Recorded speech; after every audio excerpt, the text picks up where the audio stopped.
Merhabalar. Bir Kürtçe eğitim serisiyle sizlerle birlikteyiz. Evet, birinci seviye Kürtçe eğitim serimiz 40-50 videodan oluşacak. Bu videolardaki anlatımlarımız Türkçe olacak. Türkçe anlatım yapacağız. Yani Türkçe, Kürtçe anlatacağız.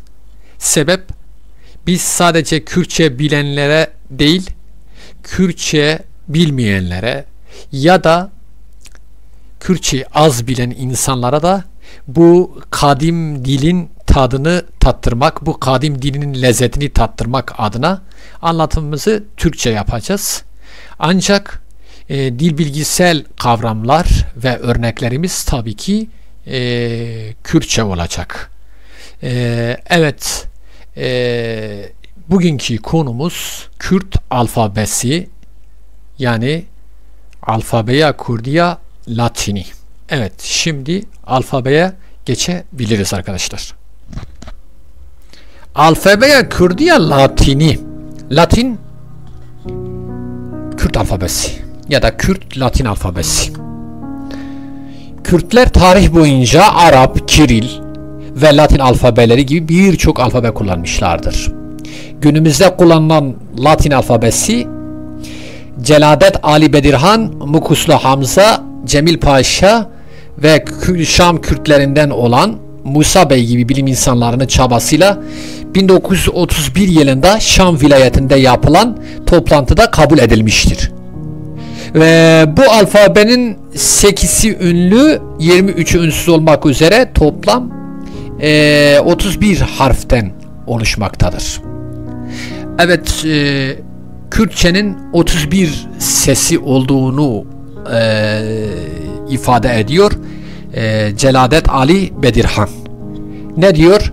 Dilde ne kadar ses varsa o kadar da harf vardır diyor. Şimdi bu harfleri telaffuzuna bakalım. Türkçedeki telaffuza bakalım. Kürtçedeki telaffuza bakalım. Örnekler üzerinden ilerleyelim. Kürt alfabesinin ilk harfi A. Evet, Türkçedeki karşılığı A. Yani ikisi de aynı sesi veriyor. Hem Kürtçede hem Türkçede. Av, su. B, B. Bav, baba. C, C. Car, kez veya kere. Kez veya kere. Çar. Çar 4. Ç yani. Ç, Ç, çar 4. D. D. Deri, kapı. E. E. Ev, bu. Evet, özel bir harf var Kürtçe'de kullanılan.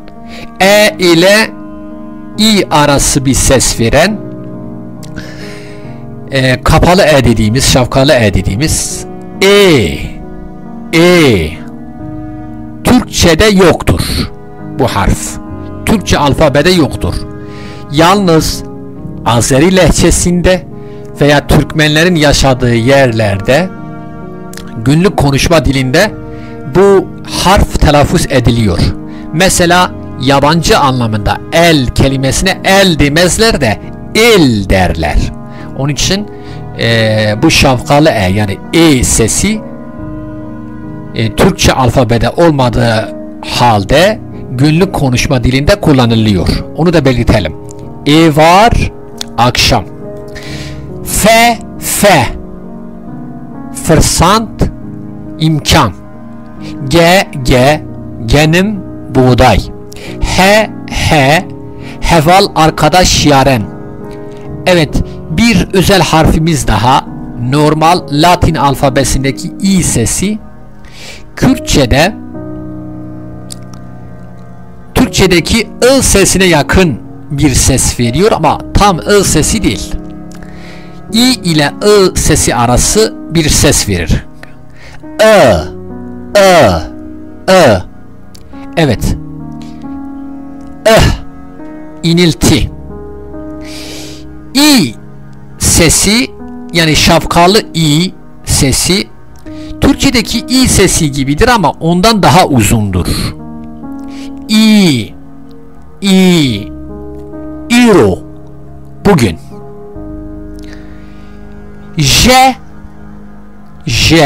Jor, yukarı.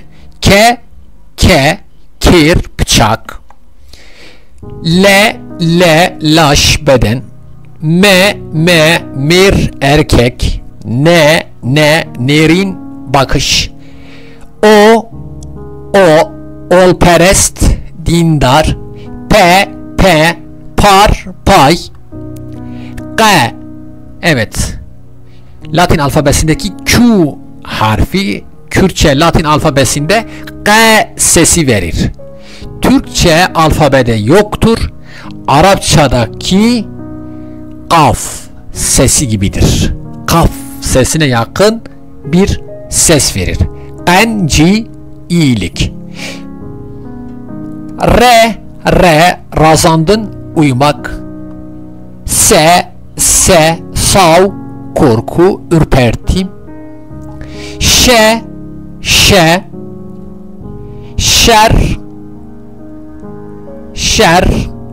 savaş. Teştek, bir şey. Evet, bir özel harf daha. Latin'deki U sesi Türkçe'de farklı bir şekilde telaffuz ediliyor. Kürtçe'de daha doğrusu farklı bir şekilde telaffuz ediliyor. Türkçedeki Ü sesine yakın ama Ü ile U arası bir ses veriyor. Evet. Şapkalı U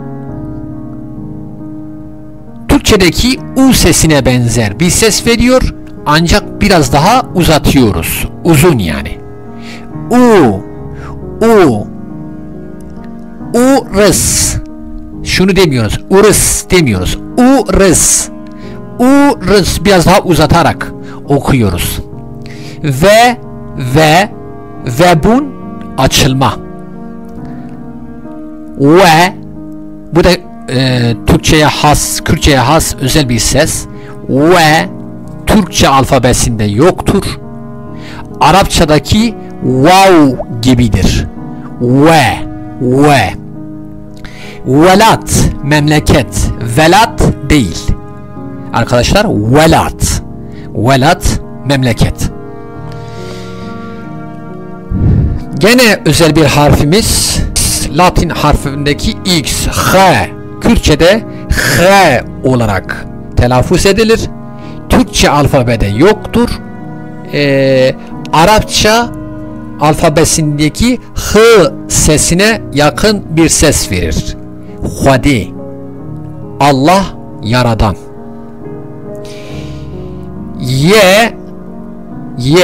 Yek, bir.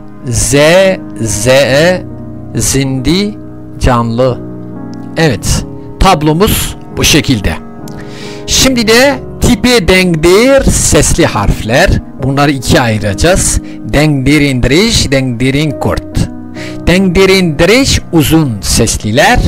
A, E, I, U, O.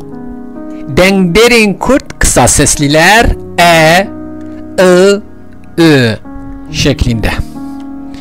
Evet, tipin denkdar sessiz harfler. Sessiz harfler ağızdan çıktıklarında dudak, diş, damağa rastlayan, çıkış için seslilere ihtiyaç duyan ve tek başlarına hece oluşturmayan harflerdir. Kürtçedeki başlıca sessiz harfler şunlardır: B, C, K, D, F, G, H, J, K, L, M, N, P, K, R, S, Ş, T, V, H, Y, Z. Kürtçe seslerdeki K, V ve H sesleri Türkçe'de yoktur. Türkçedeki yumuşak G sesi Kürtçe Latin alfabesi, yani diğer ismiyle Celadet Bedirhan alfabesinde yoktur. Hangisiymiş? Türkçedeki yumuşak G sesi Kürtçe Latin alfabesinde yoktur. Evet. Marşa tipan em şagirtin em duxinin ABC nivîsandin ew ji me re armanc tipê me tevsî yekên CDE ev e bi zimanê kurmanc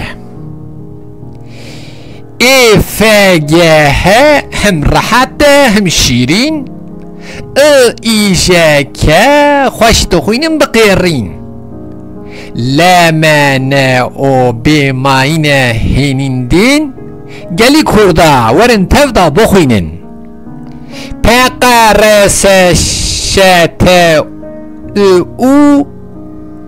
tümeyze ve xene ez şaş nakim yek lav se heş dengdêrin heçî dengbar 23 Riya Roni Dibistane Maya Yew Zê Hasan Emin Rahme Xwedê Levî inşallah. Değerli dostlar, evet, ders anlatımız bu kadar. Ama şöyle yapıyoruz. Bundan sonraki videolarımızın sonunda sizlere alıştırma veya test şeklinde sorular yönelteceğiz. Bu soruları cevaplandırırsanız, cevaplarınızı yorumlar kısmında bize yazarsanız, bir sonraki videomuzda bu soruların cevaplarını sizlerle paylaşacağız. Evet, aşağıdaki Kürtçe alfabesindeki ünlü ünsüz sayıları verilmiştir. Hangisi doğrudur diyor. A. 7 ünlü 24 ünsüz eşittir 31. B. 8 ünlü artı 23 ünsüz eşittir 31. C. 4 ünlü artı 27 ünsüz eşittir 31. D. 10 ünlü artı 21 ünsüz eşittir 31. Evet. Aşağıdaki Kürtçe harflerinden hangisi Arapçadaki kaf sesine yakın bir ses verir? Evet, bunu ben okumuyorum şıkları, çünkü okuduğumda kendiliğinden cevap ortaya çıkmış olacak. Siz okuyup ona göre cevaplandıracaksınız. Evet, geçiyoruz. Okudunuz. Aşağıdaki Kürtçe harflerden hangisi Arapçadaki vav harfine yakın bir ses verir? Bunu da siz okuyorsunuz şıkları.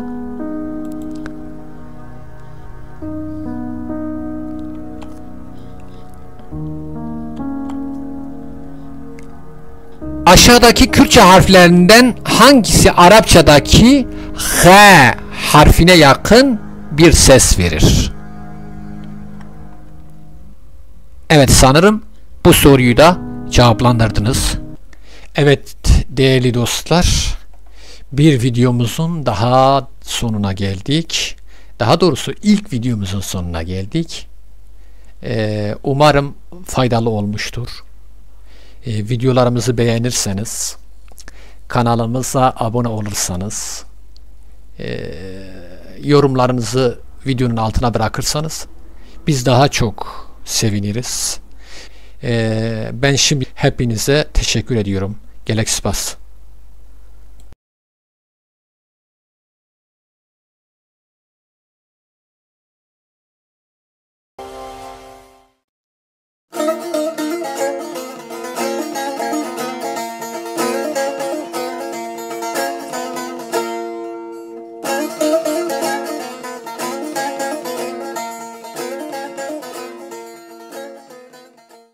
Merhabalar.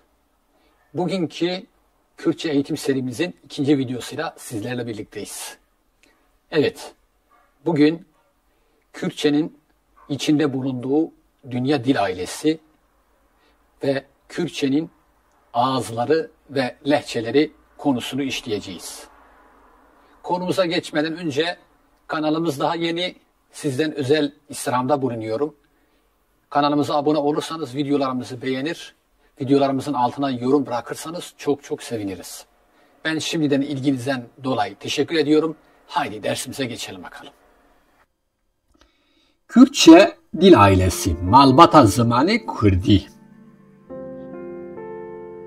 Dünyada birçok dil ailesi vardır. Daha doğrusu birkaç dil ailesi vardır. Bütün dillerin kökü bu ailelerden birine dayanır. Evet, bu dil aileleri Hint-Avrupa dil ailesi, Hami-Sami dil ailesi, Çin-Tibet dil ailesi ve Ural-Altay dil ailesi. Kürtçe, Hint-Avrupa dil ailesinin Hint-İran grubunun İran kolundandır. Bu kola mensup olan diğer diller Pars, Med, Beluç, Peştu, Tat, Taliş, Gilek dilleridir. Kürtçe eril ve dişil özelliğe sahiptir. Kürtçe hem eklemeli hem de bükümlü bir dildir. Zaravar o devoki Kurdi, Kürtçenin lehçe ve ağızları. Peki lehçe nedir? Herhangi bir dil içerisinde ses, yapı bakımında bağımsız bir birim olarak ortaya çıkan ancak o dilden tamamen ayrılmayan özel kola lehçe denir. Örneğin Kurmancı Kürtçenin bir lehçesidir. Peki ağız nedir? Ağız bazı yörelerde bir lehçe içerisinde bazı ses ve telaffuzlarla ortaya çıkan şiveler ağız olarak da adlandırılır. Örneğin Boti Kurmancı lehçesinin bir ağzıdır. Daha doğrusu şöyle diyebiliriz ağız için, yöreden yöreye günlük konuşma telaffuzlarında meydana gelen değişikliklere ağız denir. Evet, şimdi Kürtçenin ağız, daha doğrusu Kürtçenin lehçe ve bu lehçelere ait ağızlara bir göz atalım. Kurmancıya Jorin yukarı Kürtçe, yani yukarı Kurmancı daha doğrusu. Botani, Hakkari, Badinani, Aştevi, Beyazidi. Kurmancıya Naverast, Orta Merkez Kurmancısı. Sorani, Süleymani, Sineyi, Avdelani, Germiyani, Hevleri, Kerkuki, Mukri, Sarbajiri, Pişteri. Kurmancıya Jirin aşağı Kurmancı. Feyli, Kırmaşahi, Leki, Kelhori, Hanekini, Lori. Gorani o Zazaki, yani Gorani ve Zazaca. Gorani, Havrani, Zazaki ya da Kırdıki, Kurmançki, Demirci. Şimdi soru zamanı. Bir önceki dersimizin test cevaplarını verelim. 0-1 numaralı videomuzun, ilk videomuzun test cevaplarını verelim. Birinci sorumuzun cevabı Bursa. Nasıl bir soruydu? Ne sormuştuk? Aşağıda Kürtçe harflerinden ünlü ve ünsüzlerin sayıları verilmiştir. Hangisi doğrudur diye sormuştuk. Evet, Kürtçe'de 8 ünlü, 23 ünsüz 31 harf vardır. İkinci sorumuzun cevabı Diyarbakır. Sorumuz şöyleydi. Aşağıdaki Kürtçe harflerden hangisi Arapçadaki kaf sesine yakın bir ses verir? Evet, Latin alfabesindeki Q harfi Kürtçe'de K sesini verir. Cevap 3. Daha doğrusu soru 3'ün cevabı A. Gene aşağıdaki Kürtçe harflerden hangisi Arapçadaki vav harfine yakın bir ses verir diye sormuştuk. Cevabımız W, yani V.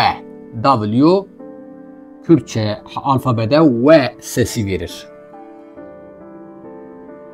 Cevap 4. Dördüncü sorumuzun cevabı Denizli.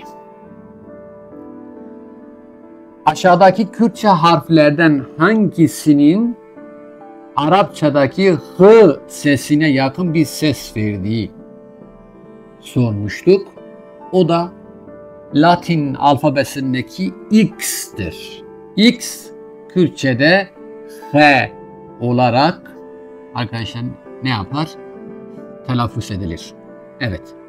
Şimdi bugünkü dersimizin, bu videodaki dersimizle ilgili birkaç soru soralım. Tabii ki bu soruların cevaplarını sizler yorum kısmına yazıyorsunuz. Biz bir sonraki videomuzda cevapları sizlerle paylaşıyoruz. Evet, birinci sorumuz Kürtçe aşağıdaki dil ailesinin hangisine mensuptur diye sormuşuz. A.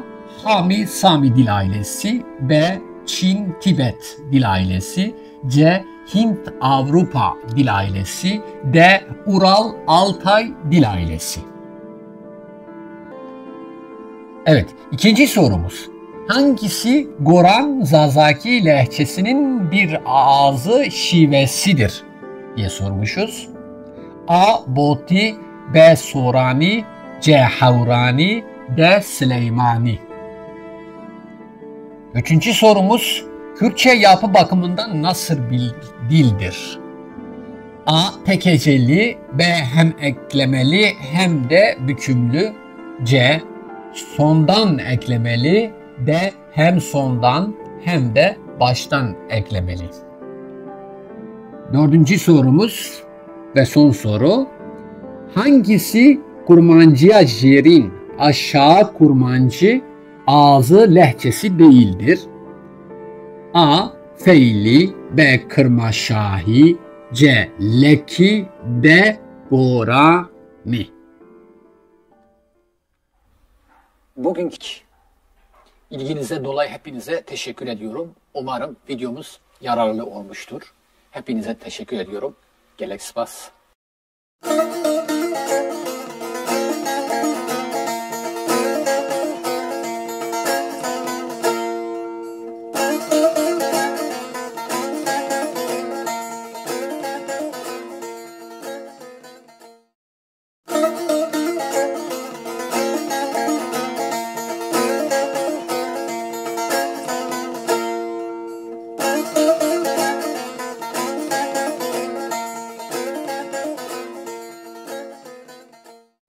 Merhabalar. Kürtçe eğitim serimizin 3. videosuyla sizlerle birlikteyiz. Bugünkü dersimizin konusu Kürtçe'de zeyant, yani Kürtçe'de cinsiyet. Kelimelerin erilik ve dişilik durumlarına hep birlikte bakacağız. Dersimize geçmeden önce kanalımıza abone olmayı, videolarımızı beğenmeyi ve videolarımızın altına ufacık bir yorum bırakmayı ihmal etmeyiniz lütfen. Ben ilginizden dolayı hepinize çok teşekkür ediyorum. Evet, dersimize geçebiliriz. Zayent, cinsiyet, eril, dişil. Kürt dilinde zayent, cinsiyet bakımından kelimeler üçe ayrılır. Eril, dişil ve iki yönlü kelimeler. Bir, navi ner, eril isimler. ikiye ayrılıyor. Nerin rasti gerçek eriller, nerin mecazi mecazi eriller. 2. Nave me dişil isimler. Meyin rasti gerçek dişiller, B meyin mecazi mecazi dişiler. 3. Navin duali iki yönlü isimler. Şimdi bunlara tek tek bakalım. Erillik ve dişilik şu ekleri alarak ortaya çıkıyor. Eriller daha doğrusu eriller i, dişiller ise a, bazen eklerini alırlar. Şimdi bu bağlamda eril ve dişil kavramlarını daha geniş bir şekilde görelim. Bir, nav ve nir eril isimler ikiye ayrılıyor. Nerin rasti gerçek eriller. Bunlar nedir peki? Doğurmayan, yumurtlamayan, dişilleri dölleyen canlıların isimleri neri rasti gerçek erillerdir. Örneğin dik, bra, ben, mer, neri, hazur, aluk. Bunlar nedir? Gerçek erillerdir. Yani neri rasti. Nerin mecazi. Mecazi eriller ise varlıkların bazıları gerçek eril olmayan gramer açısında eril kabul edilir. İşte bu varlıkların isimlerine nerin mecazi mecazi eriller denir. Yani bu varlıklar hani canlı olmadıkları halde, dişileri döllemedikleri halde eril olarak kabul ediliyor gramer bakımından. Bunlar nedir mesela? Gevir, ciya, cem, geli. Peki ve benzeri tabii ki. Peki bu kelimeler üzerinden bunların eril olup olmadıklarını nasıl anlayacağız? Bir tamlama kurarak. Mesela gevri sor, kırmızı taş. Gevri sor, kırmızı taş. Bak gevra sor diyemiyoruz. Çünkü eğer a almış olsaydı dişil olurdu. Evet. Çiyayi, bak gene aldı. Çiyayi belend, yüksek dağ. Cemi kulpi, kulp deresi. Cemi, bakın alıyor, sesi. Cema kulpi diyemiyoruz arkadaşlar. Cemi kulpi. Peki, geliye zila. Bakın geliye zila. Geliya zila demiyoruz. Geliye zila. Görüldüğü gibi bu kelimeler tamlama olduklarında hepsinin sonuna sesi geliyor. Dolayısıyla bu kelimeler mecazi erillerdir.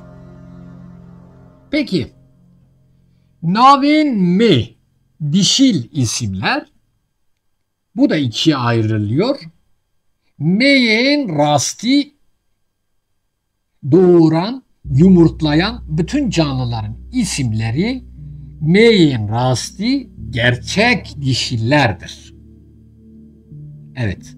Örneğin huşk, hesu, merişk, bezin. Bunlar hepsi nedir? Dişildir. Onun için bunlar gerçek dişillerdir. Bir de meyin mecazi, nerin mecazide olduğu gibi. Evet. Gerçek dişil olmadıkları halde gramer açısında dişil olarak kabul edilen isimlerdir. Bu isimlere ne denir? Mecazi. Mecazi dişiller. Örneğin Gül, Ode, Gani. Evet. Şimdi bunu tamlama içerisinde kullanalım ve mecazi dişil olup olmadığına bakalım. Mesela Gula sor. Değil mi? Gula sor. Gule sor demiyoruz. Burada bir açıklama yapmak istiyorum. Gula sor, evet, A almış, dişildir. Gül A aldığı için dişildir. Peki bazı yörelerde şunu kullanıyorlar. Gule sor. Aslında gule sor değil. Gülen sonunda ne var? Yani bu A dişillerde A çoğul olduğu zaman en ekini alır. Mesela gula sor, gülen sor. Tamam mı? Çoğul olduğu için burada evet. Ode mesela Odeya mevana misafir odası. Odeyi mevana demiyoruz. Eğer çoğul olursa odeyin ne? Odeyin mevana. Evet. Kaniya Geva. Keklik çeşmesi. Evet. Kaniye Geva demiyoruz. Çoğul olursa kaniyen ne getirerek. Yani en ekini getirerek. Kaniyen Geva deriz. Dolayısıyla Kaniya Geva bakın gördüğünüz gibi ne alıyor? A eki alıyor ve bu anlamda arkadaşlar dişildir. 3. Navin duali. İki yönlü isimler. Şimdi sevgili dostlar, bazı varlıkların isimleri cümledeki bağlama göre hem eril hem de dişil olabilmektedir. İşte bu varlıkların isimlerine navin duali, iki yönlü isim diyoruz. Nasıl? Mesela bir örnek üzerinde görelim. Mesela heval kelimesine bakalım. Hevala, bakın A almış. Hevala Ayşe. Burada heval kelimesi dişildir.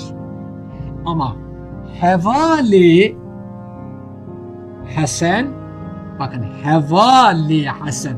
Hevala Hasan demiyoruz. Hevali Hasan, Hasan arkadaş. Bakın burada görüldüğü gibi heval kelimesine E takısı gelmiş. Mesela Mamosta Fatma. Fatma öğretmen. Efendim Mamoste Ahmet. Bak gördünüz ki Fatma derken Mamosta'ya A takısı gelirken Ahmet derken E takısı geliyor. Peki bu mecazi eril ve dişileri nasıl anlayacağız? Gerçekten sevgili dostlar çok karmaşık bir konu. Yani ben bu konuyu sadece bu videoda tadımlık olarak veriyorum.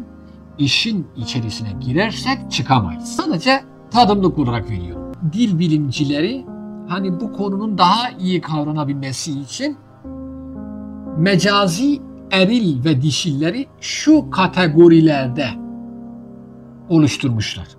Peki mesela 1. Teknik yabancı menşeli isimler dişildir.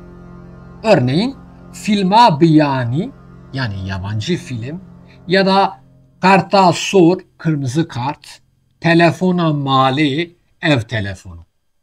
2. Ulaşım araçları dişildir. Balefra mezin. Bakın balefre demiyoruz. Balefra. A geliyor. A geldiği için biz buna dişil diyoruz. Balefra mezin büyük uçak. Taksiya sor kırmızı taksi. Keştiya şin mavi gemi. Dişildir. Blura şvin. Tambura hozan. Saza mamosteyi. Evet. Yani çoban kavalı, blura şivin, tambura ozanın tamburu, saza mamosteyi öğretmenin sazı. 4. Büro araç gereçlerin tümü dişildir. Daktiloya nu, yeni daktilo. Masaya mezin, yeni masa. Renkler, bak buna dikkat. Renkler sıfat olarak kullandıklarında ne oluyormuş? Hepsi eril olur. Demek ki renkler sıfat olarak kullanılırsa eril olurlar. Şini behri, deniz mavisi mesela, bakın şini. Evet, şin kelimesi e takısını almış. Şini behri. Dolayısıyla nedir? Erildir. Sore tari, koyu kırmızı. Değil mi? Aşağıda verilen hayvansal ürünler dişil, diğerleri erildir. Heka mirişk, tavuk yumurtası dişildir. Heriya miya, koyun yünü dişildir. Toraka geni, kokuşmuş çökelek. Ka, bu da dişildir. Mastarların tümü dişildir. Hatınate, senin gelişin. Gotunavi, onun söylemesi. Fandinamın, benim okumam. Bunlar nedir? Dişildir. Evet. Bark isimlerinden kon, hani, ahur, yani çadır, ev, ahır erildir, diğerleri dişildir. Yani konmakla ilgili kavramlardan kon, hani, ahur, yani çadır, ev, ahır.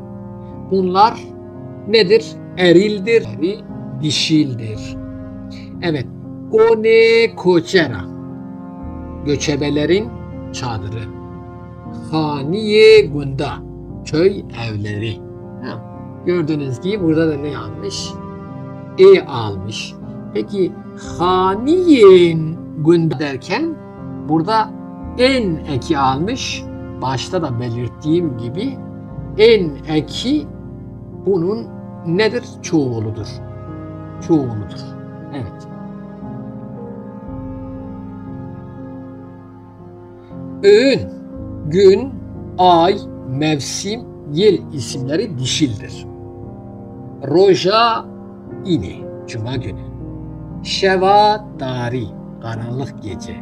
Havina çu, geçen yaz, giden yaz. Sala 2024, 2024 senesi. Şimdi de birkaç sorumuz var ama daha önce videomuzun test cevaplarını verelim. Birinci soruda Kürtçe aşağıdaki dil ailesinin hangisine mensuptur diye sormuştuk. Cevabımız Ceyhan, Hint-Avrupa dil ailesi. İkinci sorumuz hangisi Kur'an'ın bir ağzı şivesidir? Cevabımız Ceyhan, Havrani. Üçüncü sorumuz Kürtçe yapı bakımından nasıl adımız Bursa hem eklemeli hem de bükümlü. Dördüncü sorumuz hangisi Kurmancıya yerin aşağı Kurmancı ağız lehçesi değildir? Cevabımız Diyarbakır, Gorani. Şimdi de bu videomuzla ilgili testlere geçeceğiz ama bize yoğun bir talep var. Artık bundan sonra sorularımızın cevaplarını aynı video içerisinde vermeye çalışacağız arkadaşlar. Evet. Aşağıdaki isimlerden hangisi meyin rasti gerçek dişildir? Meyin rasti. gerçek dişildir. Evet. Böyle bir 10 saniye bekliyorum. Evet. Şimdi çözelim bu soruyu. İlk önce M'ye rasti neydi arkadaşlar? M'yi doğuran ve yumurtlayan canlıların isimlerinden oluşuyordu. Doğuran ve yumurtlayan. O zaman bakıyorum. Mırışk.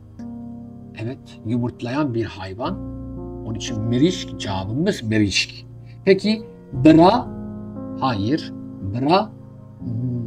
Bra M'in rasti değil. Nere'nin rasti, yani gerçek erillerdir. Bav nere'nin rasti. Hesp nere'nin rasti. O zaman cevabımız ne? Cevabımız A. Mırışk. İkinci sorumuza geçiyoruz.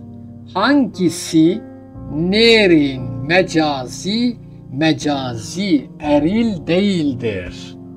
Nere'nin mecazi eril değildir.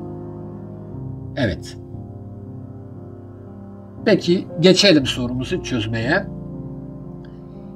Şimdi nere'nin mecazi olabilmesi için bir kelimenin nere'nin mecazi, yani mecazi eril nasıl anlayacağız?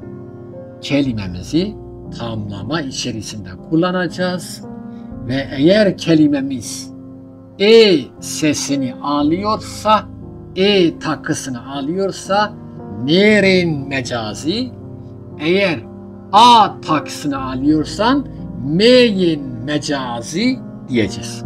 Peki. Mesela A ciyaye jorin, yukarı dağ. Evet. Ciyaye jorin. Bak aldı. Değildir diyor değil mi? Değildir. Değildir'e bakacağız. O zaman ciyaye jorin. Bu E sesini aldığı için nerin mecazidir. Evet, Bursa Güla sor. Güla sor. Ne oldu? A sesi aldı. O zaman Güla sor nerin mecazi değildir. Peki nedir? M'in mecazidir. Evet. C'ye bakıyoruz. Cevri hani. Evin taşı. Cevri. Bakın E aldı. Nerin mecazi eril. D şıkkı çakuç. Çakuçi osta. Ostanın çekici. Bakın ne oldu? O da E sesini aldığı için o da nerin mecazidir. Peki cevabımız neydi? Bursa. Gül. Gül nerin mecazi değil, M'in mecazidir. Evet.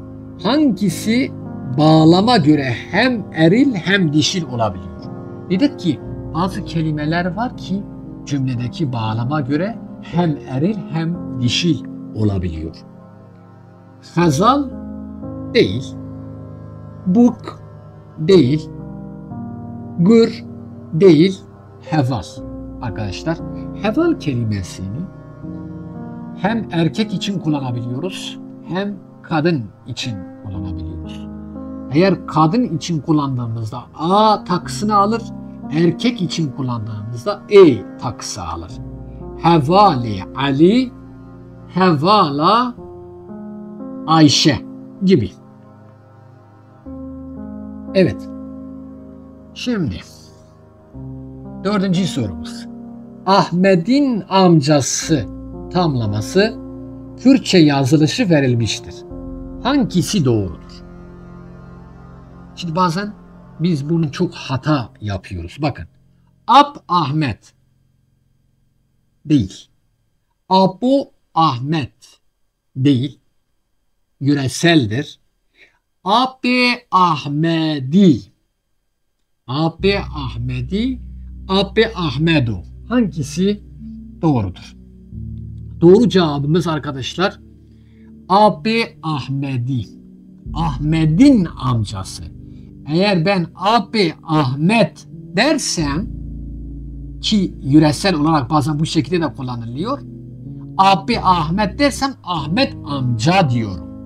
Ama Ahmet'in amcası diyebilmem için abi Ahmedi şeklinde olacaktır diyorum. Evet değerli dostlar, bir dersimizin daha sonuna gelmiş bulunmaktayız. Ben şimdiden hepinize ilginizden dolayı çok teşekkür ediyorum. Başka bir videoda buluşmak üzere. Hepinize çok teşekkür ediyorum. Gelexpas.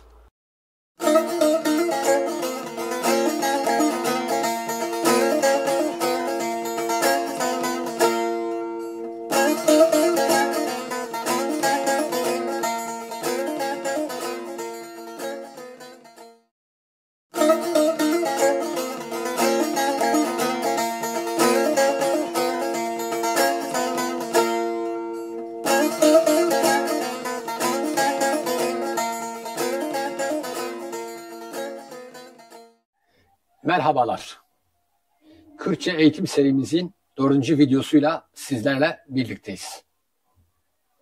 Bu videomuzun konusu Cinavên Kesan, yani şahıs zamirleri. Kürtçenin en önemli, bükümlülük açısından en önemli konusudur.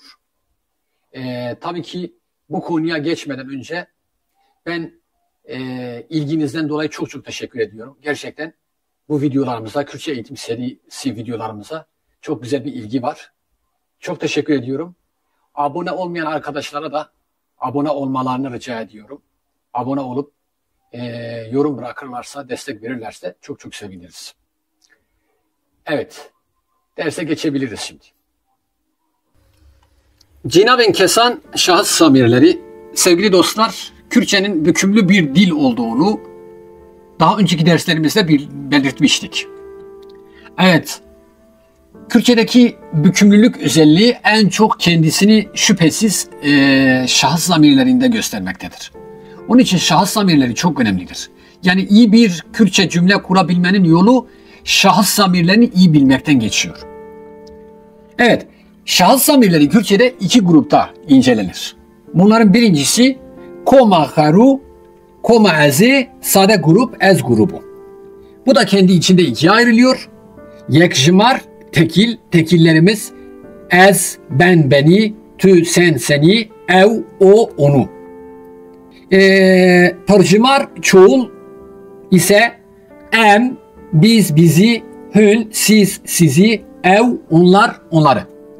Diğer grubumuz ise koma tavangbar, koma mini, bükümlüler grubu, min grubu.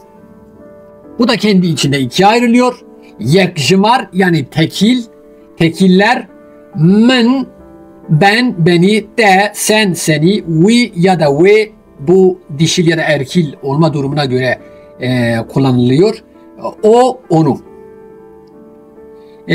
Pırjimar, çoğullar ise me, biz, bizi, ve, siz, sizi, one, onlar, onları. Evet dostlar, bir uyarımız var.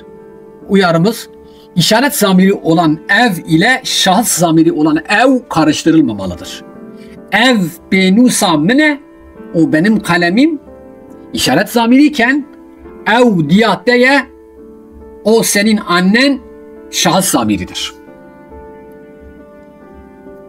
Ev işaret zamirinin bükümlü durumu şöyledir. Tekil eril için vi, tekil dişil için ve, çoğul ortak için ise van'dır. Ez grubu, min grubu fiillerin nesne alıp almamasına ve çekimlendikleri zaman kiplerine göre şu, yani bu ez grubu ve min grubu zamirleri her zaman özne olamıyorlar. Özne olabilmeleri için özel şartlar taşımaları gerekiyor. Yani özel şartlar oluşması lazım. Fiilin kipi, 2 fiilin özne alıp almama durumu. Yani geçişli ya da geçişsiz durumuna bağlı olarak mın ya da ez grubu özne olur. Bu da şu şekilde diyebiliriz. 1. Şimdiki, gelecek zaman ve geçmiş zamanlı, geçişsiz yani nesne alamayan fiillerde ez grubu özne olur. Yani zamanımız, gelecek, şimdi ve geçmiş zaman, fiilimiz ise eğer geçişsiz ise bu durumlarda ez grubu özne olur. Ezçum ben gittim, ezdiçim ben gidiyorum, ezi biçim ben gideceğim. İkincisi çok önemli. Geçmiş zamanlı, geçişli fiillerde men grubu özne olarak kullanılır. Yani zamanımızın kipi geçmiş zamansa ve fiilimiz geçişli bir fiilse, yani nesne alabilen bir fiilse, bu durumda men grubu ne olur? Özne olarak kullanılır. Men denk bihisten. Men denk bihist. Men denk bihist. Ben ses duydum. Men denk bihisten. Ben sesleri duydum. Şimdi burada çok önemli ama nasıl önemli? Çok önemli bir uyarımız var. Diyoruz ki geçmiş zaman, geçişli fiillerde nesne çoğul olursa çoğul eki nesneye değil fiile gelir. Neymiş? Geçmiş zaman, geçişli fiillerde eğer nesne çoğul olursa çoğul eki nesneye değil fiile gelir. Burada men denk bihist, ben ses duydum, ama men denk bihisten, ben sesleri duydum. Sesler denk. Denk demek ses demek. Normalde Türkçe kuralına göre sese işte lar eki getirdiği zaman sesler şeklinde olur. Ama bu Kürtçe tabii ki dil ailesine mensup. Kuralı da bu şekilde. Demek ki geçmiş zaman, geçişli fiillerde nesne çoğulsa çoğul eki nesneye değil fiile gelir. Evet. Şimdiki ve gelecek zaman geçişli fiillerde ez grubu özne olarak kullanılır. Ez Portuge dokuynum, ben kitap okuyorum, okurum yazmışım, yanlış gözden kaçmış, okuyorum şeklinde olacak. Ez Portuge dokuynum, ben kitap okuyacağım. Ez kevri bibinim, ben taşı göreceğim. Ez kevri bibinim, ben taşı görüyorum. Ez kevri bibinim, ben taşı göreceğim. Ez gulan kevran bibinim. Ez gulan kevran bibinim. Bakın dikkat ederseniz an en geldi. Çünkü çoğullarda an en kullanılır. Yani Portuge derken, ez Portuge derken buradaki dişildir. E sesini aldı. Kevri derken i sesini aldı. Erkildir çünkü. Erildir daha doğrusu. Ama çoğullarda ne oluyor? An, en sesi geliyor. Evet, notumuzu da aynı şekilde buraya geçmişiz. Not. Aynı grubun zamirleri cümlede birbirlerine özne veya nesne olamazlar. Yani bu şu grubumuz var, bir de men grubumuz var. Eğer ez grubumuzdaki bir zamir özne ise men grubundaki bir zamir nesne olur. Ya da tersi. Men grubundaki bir zamir özne ise ez grubundaki bir zamir nesne olur. Yani hem nesne hem de özne ez grubunda ya da men grubunda bir arada olamaz. Yani ikisi aynı gruba mensup olamaz. Şudur. Ez hatım mala ev değil. Ez hatım mala vi ya da vi şeklinde. Doğrusu budur.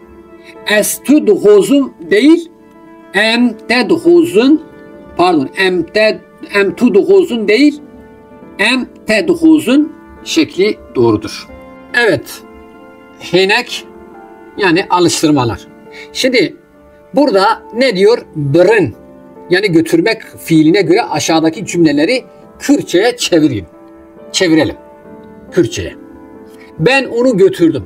Şimdi bunu çevirmek için bir şey ihtiyacım var. Yani bir şeye bakmam lazım. Neye bakacağım? Bir, kipe bakacağım. Zaman kipine. İki, fiilin geçişli olup olmadığına bakacağım. Götürdüm. Ben onu götürdüm. Götürdüm eylemine baktığım zaman geçmiş zaman ki. Götürdüm eylemi aynı zamanda nedir? Geçişlidir. Yani nesne alabiliyor. O zaman bir kuralımız diyordu ki geçmiş zamanlı geçişli fiiller min grubu özne olur. Geçmiş zamanlı geçişli fiillerde min grubu özne olur. O zaman ben as olarak kullanmayacağım. Ne olarak kullanacağım?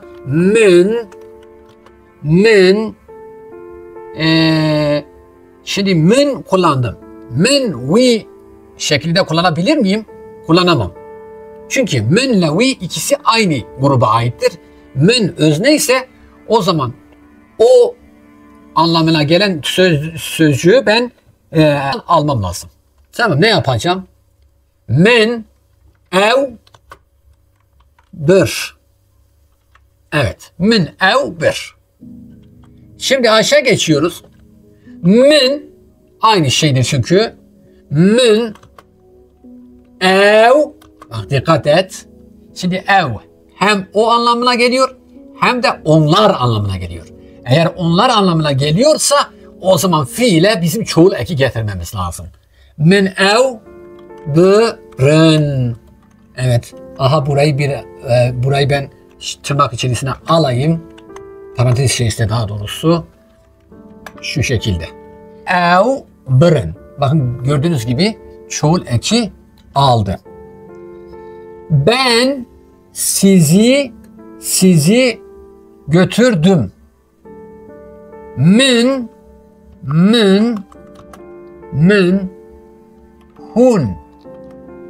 hun be parantez açıyorum, kapatıyorum. Bırın. Çünkü niye parantez içerisinde niye bunu alıyorum? Çünkü çoğul eki, yani hün siz demek. Siz de bir çoğul olduğu için biz ne dedik? Eğer geçmiş zamanda nesne çoğulsa, geçişli fiillerde nesne çoğulsa çoğul eki fiile geliyordu. Evet, diğer kısma bir geçelim. Evet, şuraya bakalım. Sen dün. Evet, sen. De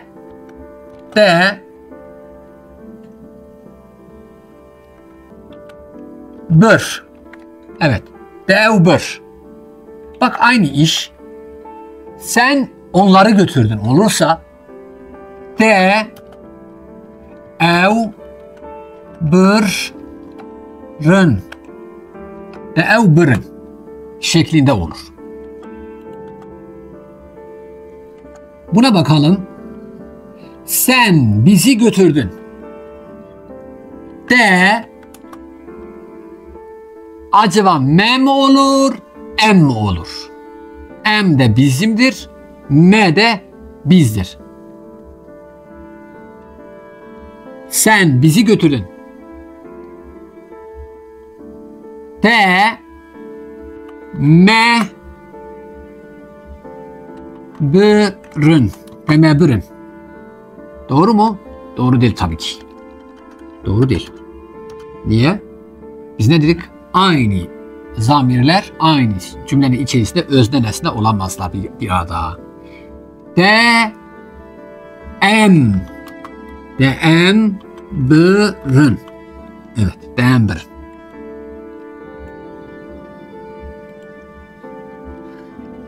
Evet, bunlara da arkadaşlar yazarsanız bunların cevaplarını, Kürtçelerini yazıp bana yorumlar kısmında yazarsanız çok memnun olurum.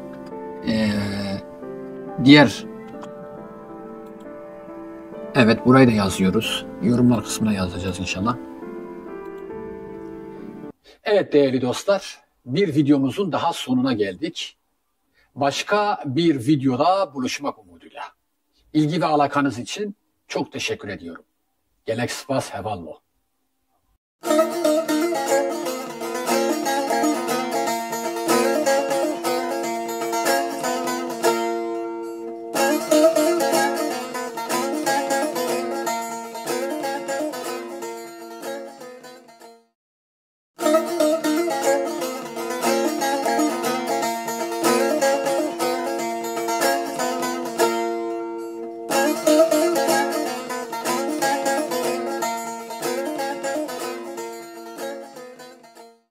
Merhabalar, Kürtçe eğitim serimizin 5. videosuyla olan birlikteliğimiz devam ediyor. Bu videomuzda lekera buni ya demanha yani şimdiki zaman olma fiilini işleyeceğiz. Ancak videomuza geçmeden önce hepinize çok teşekkür etmek istiyorum. Gerçekten videolarımıza çok güzel ilgi gösteriyorsunuz, alaka gösteriyorsunuz. Bu ilgi ve alakalarınızın devamını diliyorum. Gene abone olmayan arkadaşlar da abone olurlarsa çok seviniriz. Şimdi dersimize geçebiliriz. Şimdiki zaman olma fiili. Şimdiki zaman olma fiili Kürtçe'de isimlere gelerek onları yüklem yapar. Bir nevi Türkçedeki ek fiil ya da ek eylem dediğimiz id gibidir. Evet. Bun fiili ya da lekera bun isimlere ek şeklinde gelir. Şimdi bu ekler şu şekildedir. Sessizlerden sonra geliyorsa i, ın. Örneğin esterim, ben tokum, emterin, biz tokuz, tuteri, sen toksun, hunterin, siz toksunuz, evtere, o toktur, onlar toklar. Şimdi gördüğünüz gibi sondaki bütün ekler bun yani olma fiilinden kaynaklı eklerdir ve bunlar ne yapıyor? İsimlere geliyor, isimleri yüklem yapıyor. Peki bu ekler seslilerden sonra geliyorsa nasıl geliyor? Seslilerden sonra me, yi, ye, ne şeklinde geliyor. Ez birçi me. Ben acım. Em birçi ne. Biz acız. Tu birçi yi. Sen açsın. Hun birçi ne. Siz açsınız. Ev birçi ye. O açtır. Ev birçi ne. Onlar açtır. Evet, gördüğünüz gibi ekler burada bu sefer yani seslilerden sonra ekler. Demek ki ekler seslilerden ve sessizlerden sonra değişiyor. Bunlara dikkat edeceğiz. Şimdi olma fiili lekera buna ya demannaha yani olma fiili, şimdiki zaman olma fiili soru kalıplarda da aynı şey geçerlidir. Yani soru kalıpların kendisi ve ki bu olma fiilinden kaynaklı ekler her zaman nasıl yazılır? Ayrı yazılır. Bunlara dikkat edeceğiz. Ez kime? Ben kimim? Tu azadi, tu ferzendey. Tu ki? Sen kimsin? Ez bedriyeme, ez havinim. Ben bedriyeyim, ben havinim. Ev kiye? O kimdir? Ev brahmine. O benim kardeşimdir. Ev diyamene. O benim annemdir. Em kine. Biz kimiz? Hün, siz, Eyüp, o, Eminene. Siz Eyüp ve Emine'siniz. Hün kine, siz kimsiniz? Em, Rojin ve Gülistan'ın. Biz Rojin ve Gülistan'ız. Ev kine. Bakın ev kine. Ev kine. Ev kiye değil. Dikkat edin. Ev kine. Yani iki tane ev var burada. Yani ev kiye o kimdir? Ama ev kine o zaman burada ki anlamı ne? Onlar anlamını taşıyor. Ev kine yani onlar kimdir? Ev hevali mene. Onlar bizim arkadaşlarımızdır. Evet. Ki yani ne anlamını taşıyor bu sorumuz. Ev kiye bu nedir? Ev kiye bu nedir? Ev Pürtüke. Ev Pürtüke. Şimdi burada Pürtüke o kitaptır. Ev Pürtüke dediğimizde de buradaki o bir kitaptır. Belirtiliyor yani belirtili olduğu için ev Portugeke. Her ikisi de doğrudur. Ev Çin'e bu nedir? Ev Portugal. Ev Çin'e. Bunlar nedir yani? Ev Çin'e. Bunlar nedir? Ev Portugal. Bunlar onlar da doğrusu ev Portugal. Onlar kitaptır. Kitaplardır. Ev Çiye o nedir? Ev Seve. Ev Sevekek. Seveke. Yani aynen Portugeke şeklinde seveke yani bir elma. Belirtiyor yani bu. Ev Çin'e bak dikkat edin. Ev Çin'e ne demek o zaman? Ev Çin'e derken artık onlar nedir? Ev seven. Onlar elmalardır.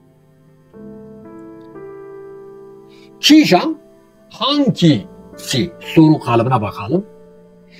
Çişan cihatiye, Emine cihatiye hangisi çalışkandır? Emine çalışkandır.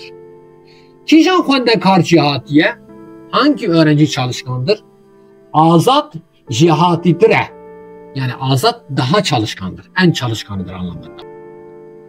Orada Çişan'e eve budur. Oğlum hangisidir diyor. Oğlu budur. Cevabımız yani işaret ediyor budur. Eve. Geçate Çişan'e eve. Eve odur. Kızın hangisidir? Odur. Çavam, çava nasıl yani? Bu soru kalıbına bakıyoruz. Ez çavanım ya da çavame ikisi de doğru. Ben nasılım? Tu başı tu zaney. Sen iyisin. Sen bilgilisin. Tu çavani ya da çavayı ikisi de doğru. Ez ne hoşum. Ben hastayım. Ez ne zaneme. Ben bilgili değilim. Ev çavane. O nasıl ya da çavayı. O nasıl? Ev çavane ya da çavayı. Ev ne başın? Onlar iyi değiller. Ev zanane. Bilgililer. Biliyorlar yani ev zanane biliyorlar anlamında aslında. Em çavanın ya da çavane biz nasılız? Hün başın hün zanane. Siz iyisiniz, siz bilgilisiniz. Hün çavanın ya da çavane em başın em zanane. Ev çavanın bak burada ev yerinde ev oydu. Ev çavane değil artık. Ev çavanın yani onlar nasıl ya da çavane ikisi de doğru. Ev başın ev zanane. Şu nere? Dişi kuyu sen nerelisin? Ejvaneme. Dişi deri Ej Ahmet'ime. Evlukuye yani o nerededir? Evlu maliye o evdedir. Çant yani kaç. Ev biçenden çendane ev biçendane bu kaçadır? O ev $5 ev $5 o diyor 5 dolaradır. Çend pırtuk hatın frotun kaç tane kitap satıldı? 6 pırtuk hatın frotun. Evet arkadaşlar bunlar böyle. Şimdi alavin pırsiyari soru edatları. Onların da yazılışları yani bu olma fiilinin şimdiki zaman durumuna göre onlara da bir bakalım birer cümle. Mesela makarete halas ne bu? Yani diye senin işin bitmedi mi? Beli halas bu. Gelo. Acaba anlamını katar cümleye. Rojin zaningeh kadant. Acaba Rojin üniversiteyi bitirdi mi? Nahir, ne kadant? Hayır, bitirmedi. Hey, Tayt iro nekhoşi. Sen bugün hasta mısın? Beli, pır nekhoşim. Evet, hastayım. Aya, o da acaba anlamını katıyor. Aya bu çi ev nehat. Acaba neden gelmedi? Laura nekhoşe. Çünkü hastadır. Evet değerli dostlar, bir dersimizin daha sonuna geldik. Başka bir videoda buluşmak üzere. Hoşça kalın. Hatri ve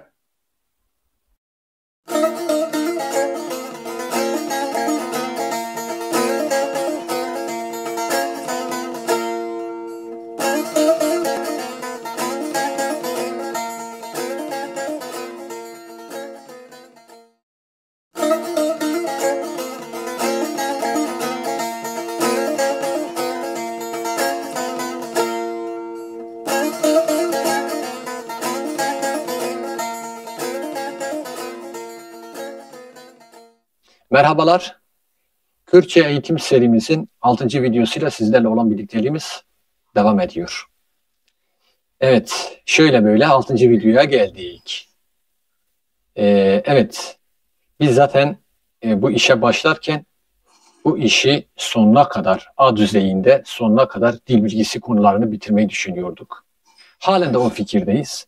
İnşallah bir sıkıntı olmazsa, Allah Rabbim bir keder vermezse bunu sonuna kadar götüreceğiz inşallah. Çünkü siz değerli izleyicilerimiz, değerli takipçilerimizden de böyle temenniler geliyor. İnşallah bu seriyi sonuna kadar götürürsünüz. Biz çok faydalanıyoruz gibi güzel temennileriniz geliyor. Sevgili dostlar, yani görüldüğü gibi bir kere benim özel durumum. Yani engelimden ötürü bir sıkıntı yaşıyorum. İkincisi kısıtlı imkanlarla biz bu videoları sizler için hazırlıyoruz. Yani öyle arkamızda prodüksiyonlar falan yok. Kısıtlı imkanlarla, cep telefonlarıyla, ufak uygulamalarla bu programları, bu videoları sizler için hazırlıyoruz. Umarım sonuna kadar götürürüz. Evet, 6. videomuzun konusu rader u leker. Yani mastar ve fiil. Şimdi bu videomuzun konusu çok geniş olduğu için, yani fiil konusu geniş olduğu için bunu bir videoda tamamlamamız mümkün değil. En az 5-6 videoda bu konuyu sizlerle paylaşacağız. Yani çünkü fiil Kürtçenin en önemli dil bilgisi konularından biridir. Fiil ve mastar. Evet, bugün biraz uzattık girişini. Kusura bakmayın, hakkınızı helal edin. Şimdi dersimize geçelim hep birlikte. Raderu leker, mastar ve fiil. Rader yani mastar fiil gibi oluş bildiren fakat fiil gibi şahıs ve zaman ekleriyle çekimlenmeyen sözcüklerdir. Başka bir deyişle mastar ya da rader fiillerin adlarıdır. Zaman ve şahısla çekimlenmeyen her fiil aynı zamanda bir mastardır. Mastar eki sesli harflerden sonra ne, sessiz harflerden sonra ise ön şeklinde gelir. Şimdi bir örnek üzerinde inceleyelim. Mastar eklerimi kalın harflerle yazdım. Buna dikkat ederim lütfen. Kenin, gülmek. Birin, kesmek. Razan, uyumak. Ketin, düşmek. Çun, gitmek. Hurun, yemek. Leker yani fiil. Eylem ve şahıs ve kişilerle ifade eden anlamlı kelimelerdir. Yani eylem ve oluşları şahıs ve zaman ekleriyle ifade eden anlamlı kelimelere biz ne diyoruz? Leker ya da fiildir. Başka bir deyişle fiil mastarların zaman ve şahıs ekleriyle çekimlenmesiyle oluşur. Fiilin eylem, şahıs, kip gibi 4 yönü vardır. Şimdi bunları bir cümle özelinde, daha doğrusu 2 cümle özelinde inceleyelim. Minak örnek. Es çum, eylem yönü çum, zaman yönü dema boruya diyar, belirli geçmiş zaman, şahıs yönü kesi yekjimar, kip yönü ravaya ragahandını, bildirme zamanı. Bildirme kipi daha doğrusu. Evet, diğer cümlemiz men pırtu kuant. Ben kitap okudum. Şimdi eylem yönü kuant okumak. Zaman yönü gene dema boruya diyar, belirli geçmiş zaman. Şahıs yönü kesi yekjimar, yani birinci tekil. Şahıs kip yönü ravaya ragahandi, bildirme kipi. Evet. Şimdi çok önemli bir konu. Aslında bu videonun en önemli konusu burası. Yani bizi ilgilendiren az önce anlattığım bütün konular teknik konulardır. Bilmesek de olur ama burayı bilmemiz lazım. Nedir? Mastarlarda olumsuzluk eki. Mastarlarda olumsuzluk eki ne ekidir? Bakın, bu eki günlük hayatımızda çok yanlış kullanıyoruz. Bazen, yani sıklıkla yanlış kullanıyoruz daha doğrusu. Bu ekin bir kuralı vardır. Kural nedir?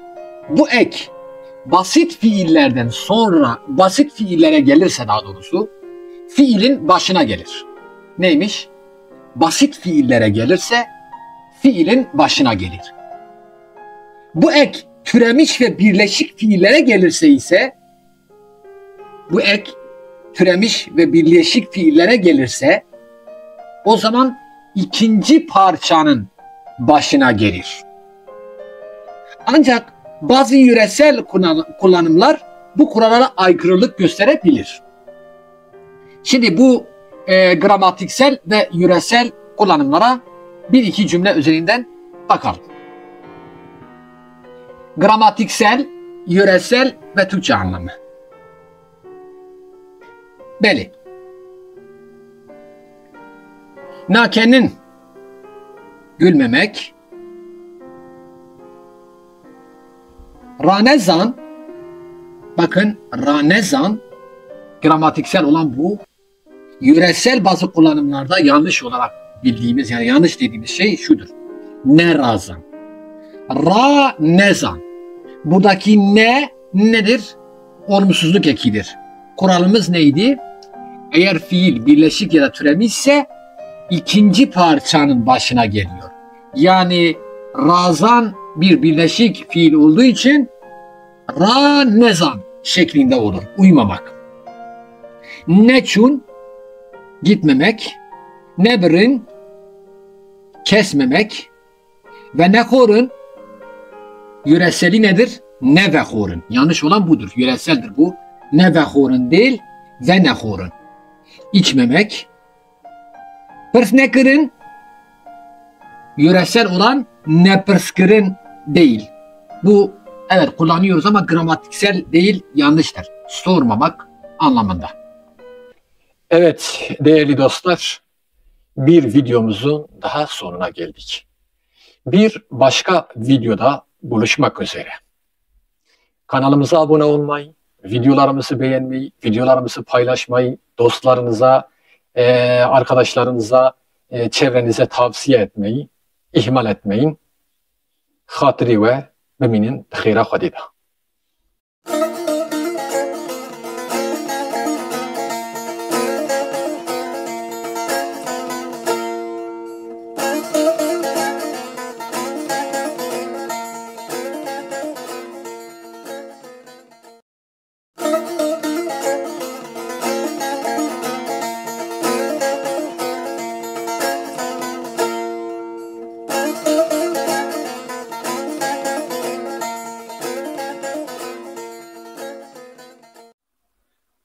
Kürtçe eğitim serimizin 7. videosunda hepinize merhabalar.